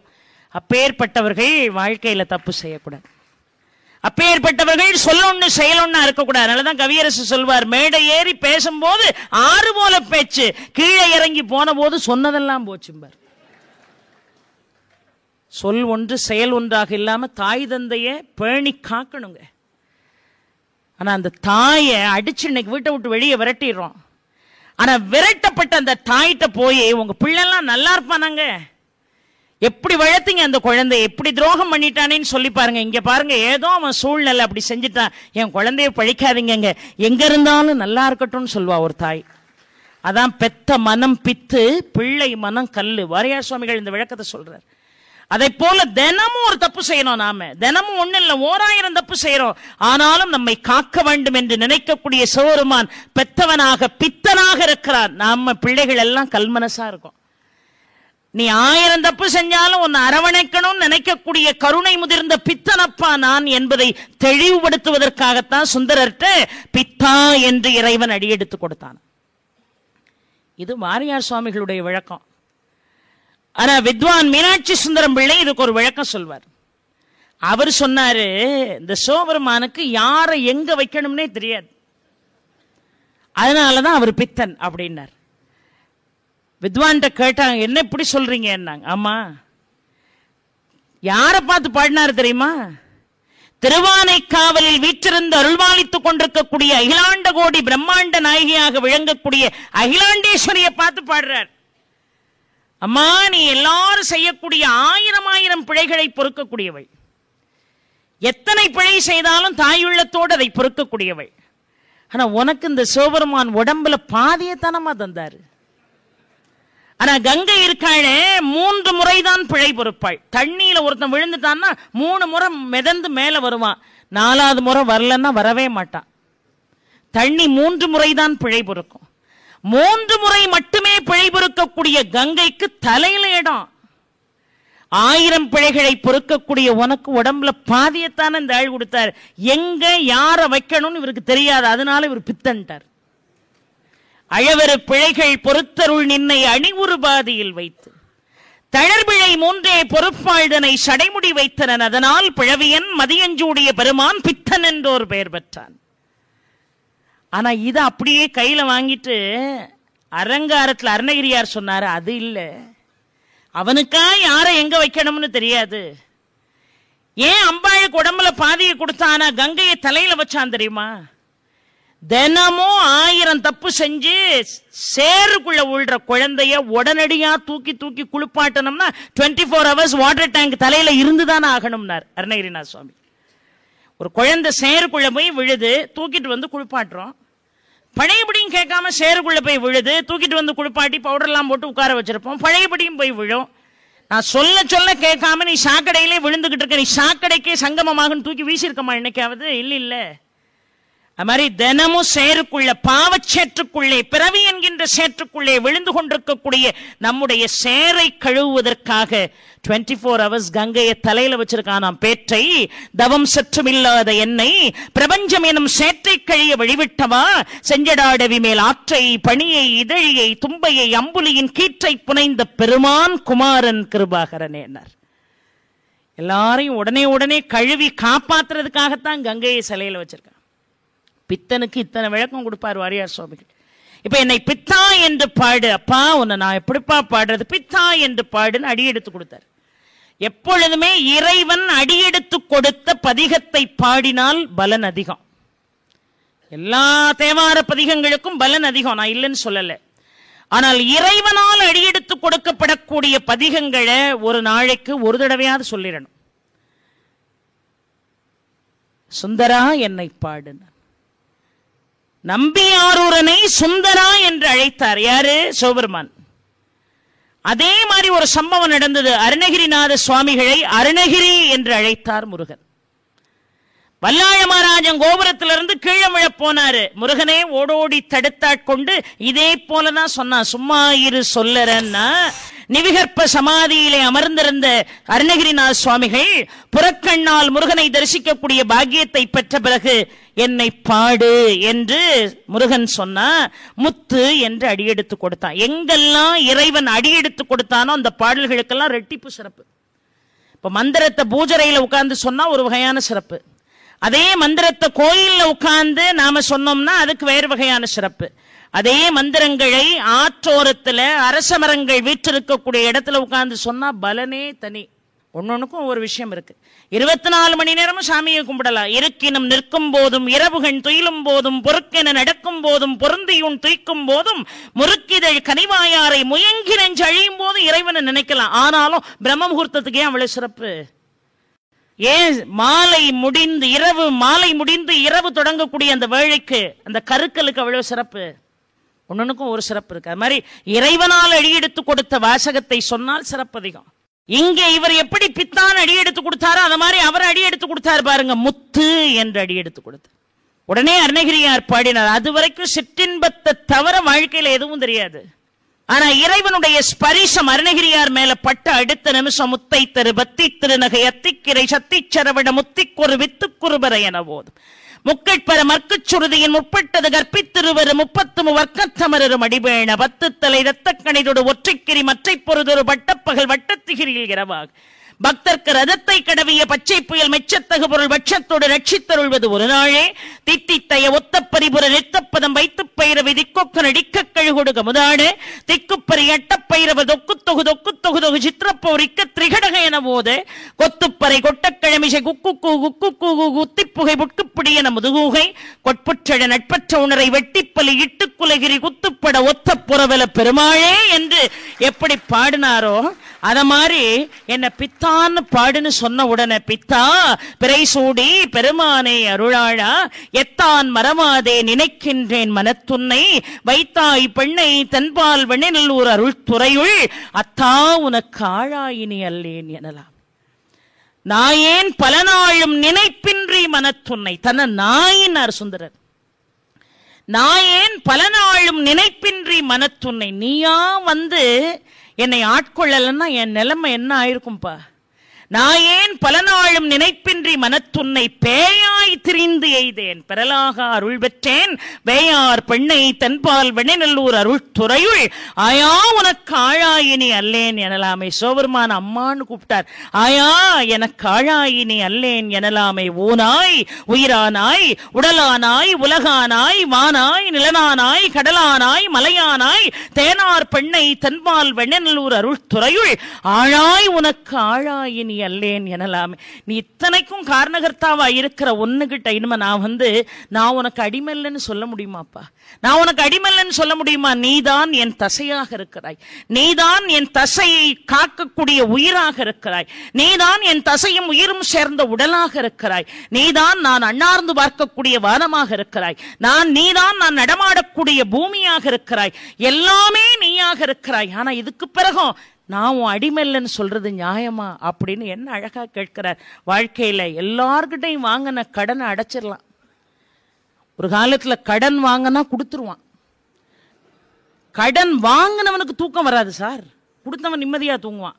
ஆனா கலியுகத்துல கடன் கொடுத்தவனுக்கு தூக்கம் வர மாட்டேங்குது. வாங்கினவன் பூரா நிம்மதியா தூங்குறான். ஆனா உலகத்துல வாங்கின கடனை மனுஷாள்கிட்ட திருப்பி கொடுத்துடலாம். ஒரே ஒரு ஆள்கிட்ட பட்ட கடனை நம்மளால கொடுக்கவே முடியாது. பார்ப்பதற்கு கண்ணு, நுகர்வதற்கு நாசை, பேசுவதற்கு வாய், உணர்வதற்கு உடம்பு, கேட்பதற்கு செவி. இந்த கையை பாருங்க, இப்படியே இருந்தா சாதிக்க முடியுமா? அந்த கையை எப்படி நீட்டுறதுக்கு இப்படி நீட்டுறதுக்கு இப்படி நீட்டுறதுக்கு அதுல ஒரு கீழ் கொடுத்து அதுக்குள்ள ஒரு ஆயிலை இறைவன் போட்டு விட்டு நீட்டவும் மடக்கவும் நடக்கவும் ஓடவும் இருக்கவும் எத்தனை அனுகிரகங்களை செய்கிறான். இந்த கடனை நாம என்னைக்கு தீர்க்க போறோம்? இந்த கடனை நம்ம தீர்க்க முடியுமா? ஒரு நாளும் தீர்க்க முடியாது. ஓனாய் உயிரானாய் உடலானாய் உலகானாய் வானாய் நிலனானாய் கடலானாய் மலையானாய் தேனார் பெண்ணை தென்பால் வெண்ணெல்லூர் அருள்துறையுள் ஆழாய் உனக்கு ஆனாயினி அல்லேன் எனலாம். நாயேன் பல நாளும் திரிந்து பேயாய் திரிந்து எய்தேன்னு சொல்றாரு. பல நாளும் நினைப்பின்றி மனத்துன்னை பேயாய் திரிந்து எய்து. நாம நினைக்காட்டாலும் அவன் நம்மளை கண்காணிச்சுக்கிட்டே தான் இருப்பான். நாம அவனை நினைக்காம இருக்கலாம். தாய குழந்தை நினைக்காம இருக்கலாம். ஆனா குழந்தைய நினைக்காத தாய் இருக்கவே முடியாது. அவன் நினைத்து கொண்டேதான் இருப்பான். அவனுடைய அனுகிரகம், சிவபெருமானுடைய அனுகிரகம் என்ன சாதாரண அனுகிரகமா? ஒருத்தன் என்ன செஞ்சான் தெரியுமா? ஒரு சோத்து பொட்டலத்தை வாங்கிட்டு காலையில 7 மணிக்கு ஒரு இடத்துல உட்கார்ந்தான். அப்படி கூடி ஒருத்தன் வேலைக்கு போறவன், ஏன்னா நம்புறவனுக்கு தான் கடவுள், இல்லைன்னா இத்தனை பதிகம் பாடியும் புண்ணியம் இல்லை. வேலைக்கு போற ஒருத்தன் இது என்னன்னு கேட்டான். இந்த பொட்டலத்துக்குள்ள 4 இட்லியும் கார சட்னியும் இருக்குன்னா. காலையிலே வாங்கியிருக்கிய நல்ல சுட சுட இருக்குமே, ஆறுறதுக்கு முன்னாடி சாப்பிட வேண்டிதானே. சிவபெருமான் வந்து ஊட்டினா தான் சாப்பிடுவேன். சிவபெருமானுக்கு வேற வேலையே இல்லைன்னு வந்து உன் இட்லி பொட்டலத்தை திறந்து உனக்கு ஊட்டுவாரா? பேசாம சாப்பிடு அப்படின்னு. அவர் வந்து ஊட்டினா தான் சாப்பிடுவேன். பைத்தியக்காரன்ட்டு பேசி என்னன்னு போயிட்டான். சாயங்காலம் வேலை விட்டு வாரா, அதே இடத்துல பொட்டலம் இருக்கு. சாப்பிடலையான்னா சிவபெருமான் வர வேண்டாமா? அவருக்கு என்ன ஒரு வேலையா 2 வேலையா 1000 வேலை, அத்தனையும் முடிச்சுட்டு வர வேண்டாமா? இவன் பார்த்தான், இந்த பைத்தியத்தெல்லாம் யாராலையும் திருத்த முடியாது. வீட்டுக்கு போனாலும் நமக்கு உடனே சாப்பாடு ரெடியா இருக்காது, நம்ம இதை சாப்பிட வேண்டிதான்னு குடுறான பொட்டலத்தை வாங்கி இப்ப அந்த இட்லியை கார சட்னியில தொட்டு வாயில வைக்க போற நேரம் நினைச்சா, காலையில 6 மணிலிருந்து சாயங்காலம் 6 மணி வரைக்கும் சாப்பாட்டை முன்னாடி வச்சுட்டு சாப்பிடாம இருக்கான்னா இதுக்குள்ள ஏதோ விஷம் கலந்துருக்கணும். அதனால இதை முதல்ல இவனுக்கு கொடுத்து பார்ப்போம், இவன் சாப்பிட்டு உயிரோடு இருந்தா நம்ம சாப்பிடலான்னு இவனுக்கு எடுத்து இப்படி ஊட்டுனான். வாங்கி சாப்பிட்டுட்டு தாரதாரையா கண்ணீர் வடிச்சான். ஏண்டா அழுகிறேன்னா, நான் சொன்ன பத்தியா சிவபெருமான் வந்து ஊட்டுவார்னு, உன் ரூபத்துல வந்து ஊட்டினாரா இல்லையான்னு. நினைக்கிறவனுக்கு தான் சார் கடவுள். அந்த நிலையைத்தான் சுந்தரர் நமக்கு எடுத்துரைத்தார். நகர்வலம் வருகிறான் ஒரு மன்னன், மந்திரி கூட வலம் வருகிறான். ஒரு வீட்டு கதவு சாத்தி இருக்கு, கணவன் மனைவியும் சாப்பாடு எடுத்து வச்சுட்டு சாப்பிடுறாங்க. மனைவி சொன்னா, தினமும் இதே பொழப்பா போச்சு, இந்த தண்ணிக்குள்ள பருக்கையை தேடுற நிலைமையிலே நம்ம இருக்கமேன்னா. அவ்வளவு வறுமை. உடனே அந்த கணவன் சொன்னா, எல்லாம் அரசன் பார்த்துக்கிடுவான். கொஞ்ச தூரம் வந்தா இன்னொரு வீட்டில் அந்த மாதிரி கணவன் மனைவி ஆகாரம் எடுக்கிறார்கள். அவளும் சொல்றா, என்னங்க நம்ம இவ்வளவு வறுமையில் இருக்கோம், ஒருவேளை சாப்பாட்டு கூட நமக்கு வழி இல்லையே. என்ன, ஒன்னும் கவலைப்படாத, சிவபெருமான் பார்த்துக்கிடுவார். மந்திரி கிட்ட கேட்டா, அந்த 2 பேர் சொன்னதுல யார் சொன்னது சரின்னா? மந்திரி சொன்னாரு, சிவபெருமான் பார்த்துக்கிடுவான்னு சொன்னானே, அவன் சொன்னதுதான் சரின்னு. ஒரு காலத்துல என்ன நினைக்கானோ அதை மந்திரி சொல்லலாம்.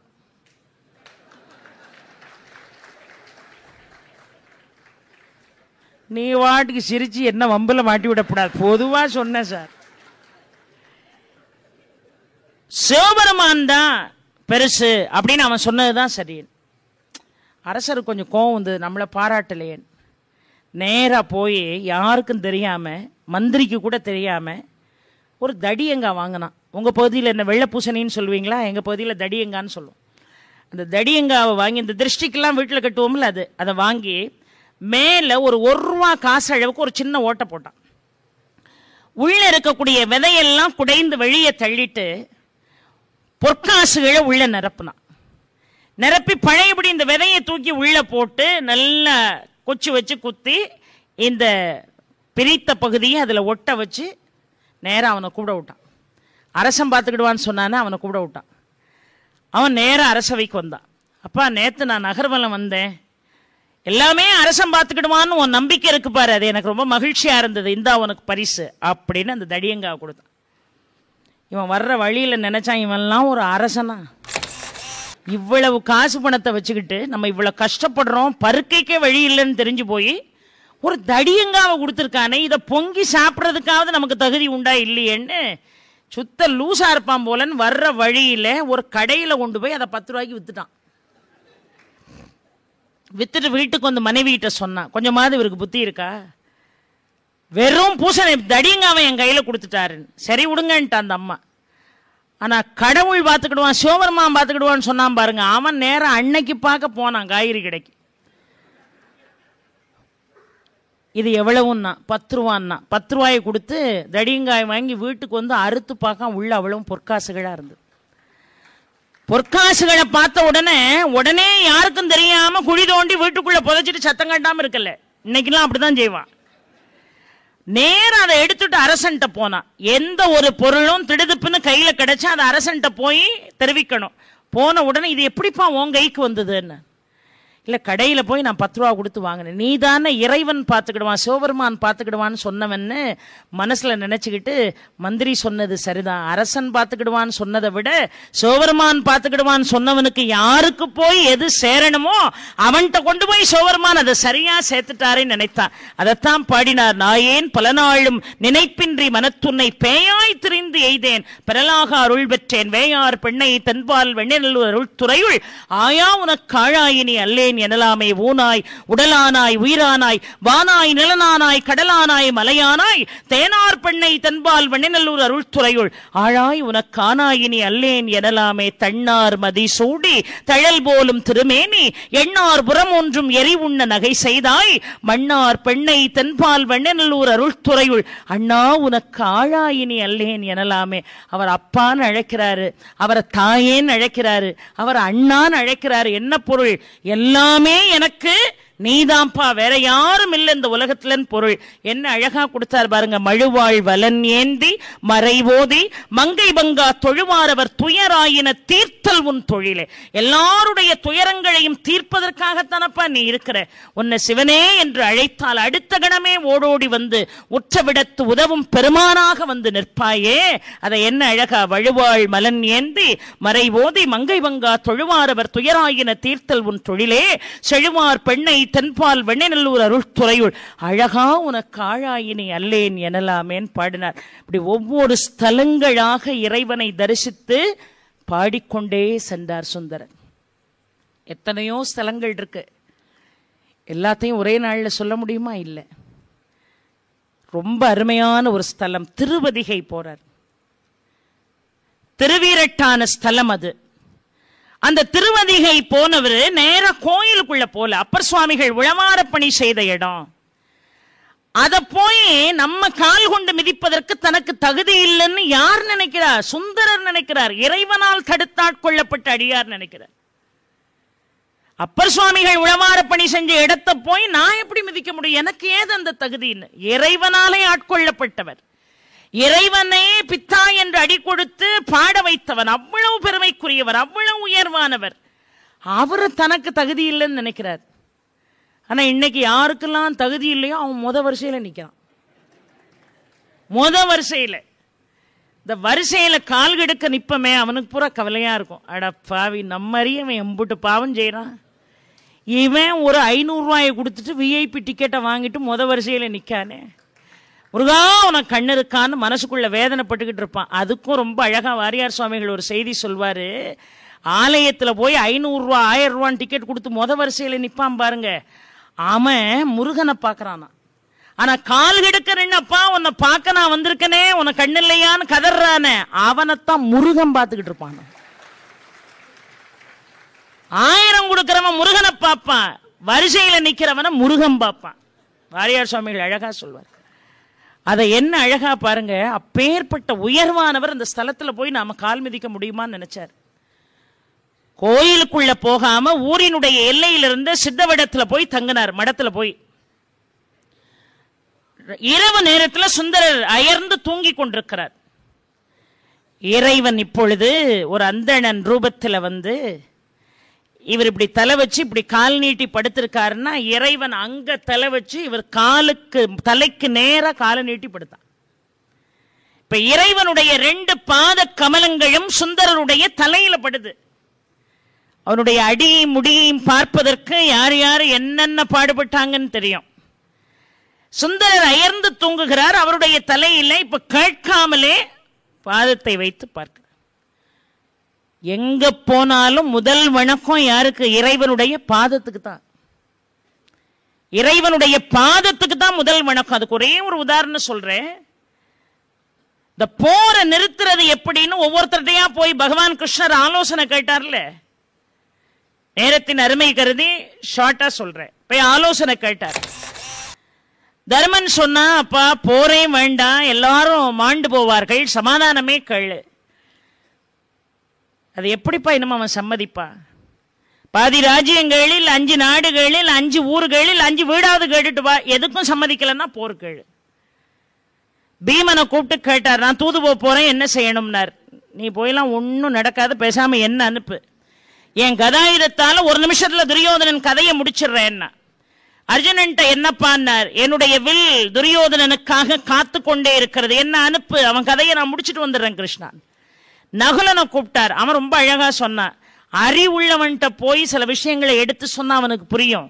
அறிவில்லாத நிர்மூடன்ட்ட போய் பல மணி நேரம் பேசினாலும் அவனுக்கு என்ன புரிய போகுது, எல்லாம் அவன் செயல்ன்ட்டு அவன் போயிட்டான். சகாதேவனை கூப்பிட்டு கேட்டார், அப்பா நீ என்ன சொல்றப்பான்னார். நான் என்ன சொல்லி இப்ப என்ன ஆக போகுதுன்னா, என்ன சகாதேவா இப்படி சொல்றேன்னார். யாரு என்ன சொன்னாலும் நீ என்ன நினைக்கிறியோ அதைத்தான் செய்ய போற. இதுக்கு எதுக்கு எங்கிட்ட சும்மா பேருக்கு வந்து கேட்கிறேன்னா. இப்படி சொன்ன உடனே கூட்டத்திலிருந்து சகாதேவனை தனியா கூட்டிட்டு வந்து தோள்ல கை போட்டு, நீ பேசுறதுக்குள்ள ஏதோ சூட்சமம் இருக்கிறதே, என்னன்னு சொல்லுப்பான்னார். இப்ப என்ன சொல்லணுங்கிறார். போற நிறுத்தணும்னா என்ன செய்யணும்னு கேட்டான். வேற ஒன்னும் செய்ய வேண்டாம், அர்ஜுனனை கொன்றுட்டான். அர்ஜுனனை கொன்னுட்டு ஆட்சியை கர்ணன்ட்ட கொடுத்துரு, கர்ணனுக்கு முடிச்சு விட்டு. தலையை விரிச்சு போட்டுக்கிட்டு துரியோதனனை துச்சாதன பழி வாங்காம விடமாட்டேன்னு ஒருத்தி இளையிறாளே திரௌபதி, அவ தலையை மொட்டையடி. எல்லாத்துக்கும் மேல உன் கையையும் காலையும் கட்டிட்டு ஒரு இடத்துல பேசாம இரு, எல்லாம் சரியாயிரும்.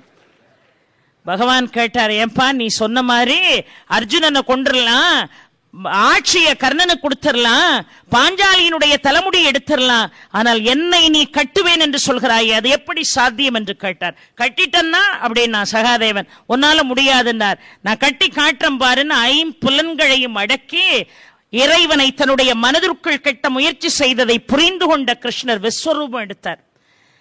விஸ்வரூபம் எடுத்தார். என்ன எப்படிப்பா நீ கட்ட முடியும்? விஸ்வரூபம் எடுத்தார். அத்தனை அண்ட சராசரங்களும் அவனுக்குள்ளே அடக்கம். ஆனா எதையுமே அவன் பார்க்கல. அத்தனையும் தாங்கி இருக்கக்கூடிய அந்த இறைவனுடைய பாத கமலங்களை மனதிலே நினைத்து கட்டினா இறைவனால விடுபட முடியல. இப்ப சொன்னார், அப்பா சகாதேவா என்ன விடுறா, எனக்கு நிறைய வேலை இருக்குன்னார். அதே நடக்காது. போர்க்களத்துல எங்களுக்கு எந்த ஆபத்தும் பாண்டவர்களுக்கு இல்லைன்னு நீ சத்தியம்னு உன்னை விடுறேன்னா. பாத கமலங்களுக்கு அவ்வளவு பெரிய ஒரு மகத்துவம் இருக்கிறது. அதனாலதான் எங்க போனாலும் முதல்ல இறைவனுடைய பாதத்தை சேவிக்கணும். இறைவன் தன்னுடைய நிலையை காட்டுகின்ற பொழுதே இப்படி காட்டுவான், என்னுடைய பாதத்தை நீ அடைந்தால் உனக்கு சகலமும் சித்திக்கும் என்று பொருள். அந்த பாதத்தை கொண்டு போய் தலையில வச்சார். இவர் எழுந்து சொன்னார், என்னையா உங்க பாதத்தை கொண்டு வந்து என் தலையில வைக்கிறீங்களே. உடனே அவர் சொன்னார், ஏதோ என்னுடைய வயது, ராத்திரில தூக்கம் தெரியாம காலை வச்சுட்டேன்னு சொன்ன உடனே சுந்தரர் நகர்ந்து போய் வேறு ஒரு இடத்துல படுக்கிறார். இவர் தான் அவரை தேடி தேடி பிடிக்கார. இவர் நேரா பழையபடி வந்தோம் தன்னுடைய பாதங்களை அவருடைய தலையில வச்சார். வச்ச உடனே சுந்தரர் கொஞ்சம் கோவம் வந்துட்டு எழுந்து உட்கார்ந்து, என்னையா சொல்ல சொல்ல கேட்காம உங்க பாதங்களை கொண்டு வந்து என் தலையில மிதிக்கிறீங்களேன்னு சொன்ன உடனே, நீர் யார் என்று கேட்டார் சுந்தரர். எழுந்து அமர்ந்த சிவபெருமான் சுந்தரரை பார்த்து கேட்டார், சுந்தரா நீ என்னை அறிந்திலையோ என்று கேட்டார். கேட்டுட்டு மறைந்த பிறகுதான், ஆஹா வந்தது இறைவனேன்னு அந்த இடத்துல திருவதிகை ஸ்தலத்துல பாடினார். தம்மானை அறியாத ஜாதியர் உளரே சடைமேற்கொள் பிறையானை விடைமேற்கொள் விகிர்தன் கைமாவின் உரியானை கரிகாட்டில் ஆடல் உடையானை விடையானை கரைகொண்ட கண்ட தம்மான் தன் அடிகொண்டு என் முடிமேல் வைத்திடனும் ஆசையால் வாழ்கின்ற அறிவில்லாராயேன் எம்மானை எரிகடில் வடவீரட்டான துறைவானை இறைபோதும் இகழ்வன் போல் யானேன். வாழ்நாள் முழுதும் நான் அவனை இகழவே மாட்டேன் என்று சொன்னார். அது மாதிரி முக்கியமான ஒரு ஸ்தலம் திருக்கோழிலி. திருக்கோழிலின்னு அதுக்கு ஏன் தெரியுமா பேரு? அந்த ஆலயத்துல நவகிரகங்களே கிடையாது. அதனாலதான் திருக்கோழிலி. திருவாரூர் அருகிலே இருக்கிறது. திருக்குவளை என்று இன்றைக்கு அழைக்கப்படுகிறது. அந்த திருக்கோழிலி ஸ்தலத்துல அருகில் இருக்கக்கூடிய ஒரு ஊரு குண்டையூர். அந்த குண்டையூர்ல குண்டையூர் கிழார் என்று வேளாளர் மரபிலே உள்ள ஒரு பெரியவர் இருந்தார். அவர்தான் சுந்தரருடைய வீட்டுக்கு நெல்லு எல்லாத்தையும் தானியங்களை எல்லாம் அனுப்பக்கூடியவர். மிகப்பெரிய ஒரு விவசாய குடும்பம். ஆனா நாட்டுல பஞ்சம் வருகிறது. குண்டையூர் கிழாருடைய சேவையும் இந்த உலகத்துக்கு உணர்த்தணும்னு இறைவன் நினைக்கிறார். சுந்தரருடைய பெருமையும் இந்த உலகத்திற்கு எடுத்துக்காட்ட வேண்டும் என்று இறைவன் நினைத்தார். மழை நின்றது, பஞ்சம் வந்தது, விளைச்சலே இல்லை, எல்லாரும் பஞ்சத்திலே வாழ்ந்து கொண்டிருக்கக்கூடிய நிலை ஏற்பட்டது. இரவு நேரத்தில் வர வழியே இல்லாம குண்டையூர் கிழார் இறைவனிடம் தனக்கு நெல்லு வேணும் அப்படின்னு வேண்டல. இவ்வளவு பெரிய பஞ்சம் ஏற்பட்டுட்டப்பா, அந்த பஞ்சத்தை நீ நீக்கிறணும், நான் நல்லா இருக்கணும் வேண்டல. நாமெல்லாம் என்ன செய்யறோம்? காலையில் எந்திரிச்ச உடனே நான் நல்லா இருக்கணும், எங்க வீட்டுக்காரர் நல்லா இருக்கணும், என் குடும்பம் நல்லா இருக்கணும், இந்த உலகம் சேமமா இருக்கணும்னு யார் நினைக்கானோ அவனுக்கு எல்லாமே கிடைக்கும். இந்த நெல்லை எனக்கு கொடுப்பா, பஞ்சத்தை போக்குப்பா, எனக்காக கொடுப்பான்னு கேட்கல. நான் தான் சுந்தரருக்கு எல்லா தானிய வகைகளையும் அனுப்பி வைப்பேன். இப்ப பஞ்சம் வந்துட்டு சுந்தரருக்கும் பறவையாருக்கும் அதை அனுப்ப முடியாதுப்பா, நான் என்ன செய்யலான்னு கேட்டார். நீ ஒன்னும் கவலைப்படாத, குபேரனிடம் சொல்லி இந்த குண்டையூர் முழுவதும் நான் நெல் மலையை குவிப்பேன், சுந்தரரை வந்து அள்ளி கொண்டு செல்ல சொன்னார். அதே போல விடிந்து பார்த்தால் நெல் மலையாக குவிந்திருக்கிறது.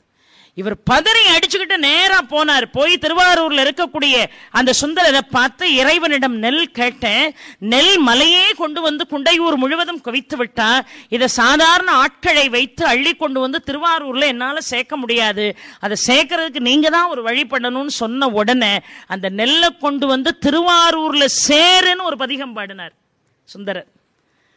கொஞ்சம் யோசிச்சு பாருங்களேன். நான் பேசிக்கிட்டே இருக்கேன், திடீர்னு ஒருத்தர், அம்மா அருமையா பேசுறீங்கம்மா, எனக்கு உங்களுக்கு ஏதாவது கொடுக்கணும்னு தோணுது, அதனால என் கழுத்துல உள்ள 5 பவுன் சங்கிலியை கடத்தி உங்களுக்கு இந்த சபையில கொடுத்துடலான்னு இருக்கேன்னு உங்கள யாராவது சொல்லுவீங்களா? சொல்லலாம் மாட்டீங்க, ஒரு கற்பனை தானே. அந்த 5 பவுனை கொண்டு வந்து என் கழுத்துல போடுற நேரத்துல நான் காலில் விழுந்து அதை வாங்குறத விட்டுட்டு இங்க இருந்து தூத்துக்குடிக்கு போறேன், என் கார்ல வைக்கிறதுக்கு இடம் இல்லை, அதனால கொண்டு வந்து தூத்துக்குடியில கொடுத்துருங்கன்னு சொன்னா கொடுப்பீங்களா? உனக்கு கொடுக்கறதே தர்மத்துக்கு, இதுல வேற கார்ல ஏத்தி கொண்டு வந்து உனக்கு அங்க கொடுக்கணுமான்னு கேட்போமா, கேட்க மாட்டோமா? இறைவன் வாரி வழங்கி இருக்கிறார். ஆனா என்னால கொண்டு போக முடியாது, திருவாரூர்ல கொண்டு வந்து அதை சேருப்பான்னார். இறைவன் சொன்னார், பகல் பொழுது நீங்கட்டும், இரவிலே என்னுடைய பூதகணங்களை வைத்து குண்டையூரில் குவிந்திருக்கக்கூடிய நெல்மலையை திருவாரூர் கொண்டு வந்து சேர்ப்பேன். இந்த சேர்க்கிறதுக்காக பாடினார் பாருங்க. நீழ நினைந்தடியேன் உனை நித்தமும் கைத்தொழுவேன், வாழன கண்மட வாழவள் வாடி வருந்தாமே, கோழிலி எம்பெருமான் குண்டையூர் செல்ல நெல்லு பெற்றேன், ஆயிலை எம்பெருமான் அவை அட்டித்தரப்பணியே என்று பாடினார். பாதியோர் பெண்ணை வைத்தாய், படரும் ஜடை கங்கை வைத்தாய், மாதர் நல்லார் வருத்தம் நீ அறிதீண்டியோ, என்ன அழக ஆதியே அற்புதனே, குண்டையூர் சில நெல்லு பெற்றேன் அவை அட்டி தரப்பணியனர். நெல்ல குவிச்சா மட்டும் போதாது, அதை திருவாரூர்ல கொண்டு வந்து சேர்க்க வேண்டியது உன்னுடைய பொறுப்புன்னு பாடினாரு. உன்னே ஒன்னு சொல்றேன், காலையில எழுந்து சாமியை மனசார தியானம் பண்ணிட்டு ராத்திரி படுக்கும் போது விடுகிற பொழுது நல்லா இருக்கணும்னு படுக்கணும். காலையில எழுந்திருப்போமான்னு நமக்கு தெரியாது. எழுந்த உடனே இன்றைய பொழுது நல்லா இருக்கும்படியா என்ன விழிக்க வச்சியன்னு நன்றி சொல்லணும். பாலை கொண்டு போய் அக்னிய சாட்சியா வச்சு அடுப்புல ஏத்தி முதல் நைவேத்தியம் சாமிக்கு வச்சுட்டு தான் நாம சாப்பிடலாம். ஏன்னா அது தந்தவனே அவன் தான். அந்த நெருப்பை ஏற்றுகின்ற பொழுதே கோவிந்தா கோவிந்தான்னு சொல்லணும். கோவிந்தா கோவிந்தாங்கிற நாமத்தை சொல்றவனுக்கு ஒரு நாளும் குறை என்பதே இல்லை. வயிற்றுக்கு ஒரு நாளும் பஞ்சம் வராதான் கோவிந்தாங்கிற நாமத்தை சொன்னா. ஆனா இன்னைக்கு இருக்கக்கூடிய இளைஞர்களுக்கு அதை நாம சொல்லி கொடுத்துருக்கோமா? யார்கிட்டையாவது வாங்கிட்டு துட்ட திருப்பி கேட்டா நம்மாளு கோவிந்தா கோவிந்தா அப்படி. அது எவ்வளவு பெரிய ஒரு உன்னதமான ஒரு நாமம் அது. கோவிந்தாங்கிற நாமத்தை சொன்னா ஒரு நாளும் ஆடைக்கும் வயிற்றுக்கும் குறை வராது, வஸ்திரத்துக்கும் குறை வராது, ஆகாரத்துக்கும் குறை வராது. அது மாதிரி காலையில எழுந்து பாலை தூக்கி அடுப்புல வைக்கும் போதே நீழ நினைந்தடியேன் உன்னை நித்தமும் கைத்தொழுவேன், வாழன கண்மட வாழவள் வாடி வருந்தாமே, கோழிலி எம்பெருமான் குண்டையூர் சில நெல்லு பெற்றேன், ஆழில எம்பெருமான் அவை அட்டி தரப்படியேன். அந்த 10 பாட்டுல அந்த ஒரு பாட்டு சொல்லுங்க, ஆகாரத்துக்கு குறையே வராது. வழிகாட்டினார் சுந்தரர். அது மாதிரி இன்னைக்கு இருக்கக்கூடிய மிகப்பெரிய பிரச்சனை என்ன? 2 பொம்பளை பிள்ளைங்க வச்சிருக்கிறவங்க தினமும் கவலைப்படுறது நகை விலை இப்படி ஏறிக்கிட்டே போகுது. ஒரு பவுன் 25,000க்கு வந்துட்டு எப்படிதான் குழந்தைகளை கரை சேர்க்க போறோமோ தெரியலையேன்னு வருத்தப்படுறோம். இதே மாதிரி பொன் வேண்டி சுந்தரர் பாடினார். பொன் வேண்டி சுந்தரர் பாடினார். எங்க போனார்? திருமுதுகுன்றம் போனார். விருத்தாச்சலம் என்பது வடமொழி சொல். இன்னைக்கு விருத்தாச்சலம்னு தான் சொல்றோம், வடமொழி சொல். ஆனா அதனுடைய தமிழ் என்ன தெரியுமா? திருமுதுகுன்றம் என்று பெயர். விருத்தம் என்றால் முதுமை, அசலம் என்றால் குன்று, முதுமையான மலையா, அதனாலதான் திருமுதுகுன்றம். இன்னொன்று, சிவபெருமானால் இந்த உலகத்திலே முதலாக படைக்கப்பட்ட மலை எது அப்படின்னு கேட்டீங்கன்னா விருத்தாச்சல மலை தான். முதல்ல படைக்கப்பட்ட மலையே விருத்தாச்சல மலை தான். அதனாலதான் அதுக்கு திருமுதுகுன்றம் என்று பெயர். காசியை விட உயர்ந்த சேத்திரம் என்று சொல்லப்படுகிறது. காசியை விட அது உயர்ந்த சேத்திரம். காசியில இறந்தவனுக்கு முக்தி, இந்த விருத்தாச்சலத்திலையும் இறந்தவனுக்கு முக்தி. அதனாலதான் அதுக்கு விருத்தகிரி என்றே ஒரு நாமம் உண்டு. இறந்தவர்களை அம்பாள் ஓடோடி வந்து தன்னுடைய ஆடையை கொண்டு இழைப்பாற்றுவதற்கு விசுவரதாகவும், இறைவன் அந்த இறந்தவர்களுடைய காதிலே வந்து 5 எழுத்து மந்திரத்தை ஓதுவதாகவும் ஐதீகம். அப்பேற்பட்ட ஸ்தலம் விருத்தாச்சலம். அந்த விருத்தாச்சல ஸ்தலத்துல போய் பொன் வேண்டி பாடினார். இறைவன் 12,000 பொன்னை கொடுத்தான். மெய்யை முற்ற பொடிபூசியோர் நம்பி, வேதம் 4 விரித்தோதியோர் நம்பி, கையில் ஓர் வெண்மழி ஏந்தியோர் நம்பி, கண்ணும் ஒன்றுடையாய் ஒரு நம்பி, செய்ய நம்பி, சிறுசெஞ்சடை நம்பி, திரிபுரம் தீயழ செத்ததோர் வில்லால் எய்த நம்பி, என ஆளுடை நம்பி, எழுபிறப்பும் எங்கள் நம்பி கண்டாயேன் பாடினார். இன்னைக்கும் சொல்றேங்க, சத்தியமா சொல்லிட்டு போறேன். காலையில பிரம்ம முகூர்த்தத்துல எழுந்து, இதுக்கு பேர் என்ன தெரியுமா? நம்பி பதிகம்னு பேரு. விருத்தாச்சலத்துல வச்சு சுந்தரர் பாடிய பொன்வேண்டி பாடிய இந்த பதிகத்துக்கு பேரு நம்பி பதிகம். இன்னைக்கும் அதை நம்பி படிங்க, எவ்வளவு வேகமாக பொன் குவிகிறது என்று பாருங்கள். சத்தியம். வாழ்க்கையில நான் அனுபவிச்சதை சொல்றேன், நீங்களும் அந்த அனுபவிக்கணுங்கிறதுக்காக. காலையில பிரம்ம முகூர்த்தத்துல எழுந்து ஒரு 48 நாட்கள் ஒரு மண்டலம் நம்பி பதிகம் சொல்லுங்க. எவ்வளவு பொன் சேருதுன்னு பாருங்க. ஆனா ஒரு சின்ன குறிப்பு, இத சொன்ன எனக்கு மறக்காம ஆளுக்கு தலைக்கு ஒரு பவுன் அனுப்பி வைங்க. எப்பவுமே ஒரு நல்ல காரியம் சொன்னோம்னா அதுக்கு ஒரு குருதட்சணை கொடுத்தா தான் அது தொடர்ந்து பலிக்கும்னு சொல்லுவாங்க பெரியவங்க. அதுக்காக சொன்னேன். அதை என்ன அழகா பாடினார். பாடின உடனே இறைவன் பொன்னை கொடுத்தா, எப்படி நெல்ல கொண்டு வந்து நீயே கொண்டு வந்து திருவாரூர்ல சேருன்னு சொன்னாரோ அந்த மாதிரி பொன்னை கையில பெற்ற பிறகும் இப்ப இதை என்னால தூக்கிட்டு அலைய முடியாது, இன்னும் நிறைய ஸ்தலங்கள் போய் நான் வழிபாடு செய்யணும், அதனால நான் இதை என்ன செய்வேன், இந்த விருதாச்சலத்தில் இருக்கக்கூடிய மணிமுந்தா நதியில இந்த நகையை நான் போட்டுருவேன், இந்த பொன்னை நான் போட்டுருவேன் அப்படின்னார். இறைவன் சொன்னான், சரி அப்ப நீ இதை தூக்கிட்டு போக முடியலன்னா இந்த விருதகிரியில் இருக்கக்கூடிய மணிமுந்தா ஆற்றில இந்த பொன்னை போட்டுட்டு நீ உன்னுடைய வேலையெல்லாம் முடிச்சுட்டு திருவாரூர் போய் கமலாலய குளத்துல போய் அதை எடுத்துக்கொண்டார். அதுதான் பழமொழியாவே வந்தது. ஆத்துல போட்டதை குளத்துல தேடுறாங்கிற பழமொழி அதுல வந்ததுதான்.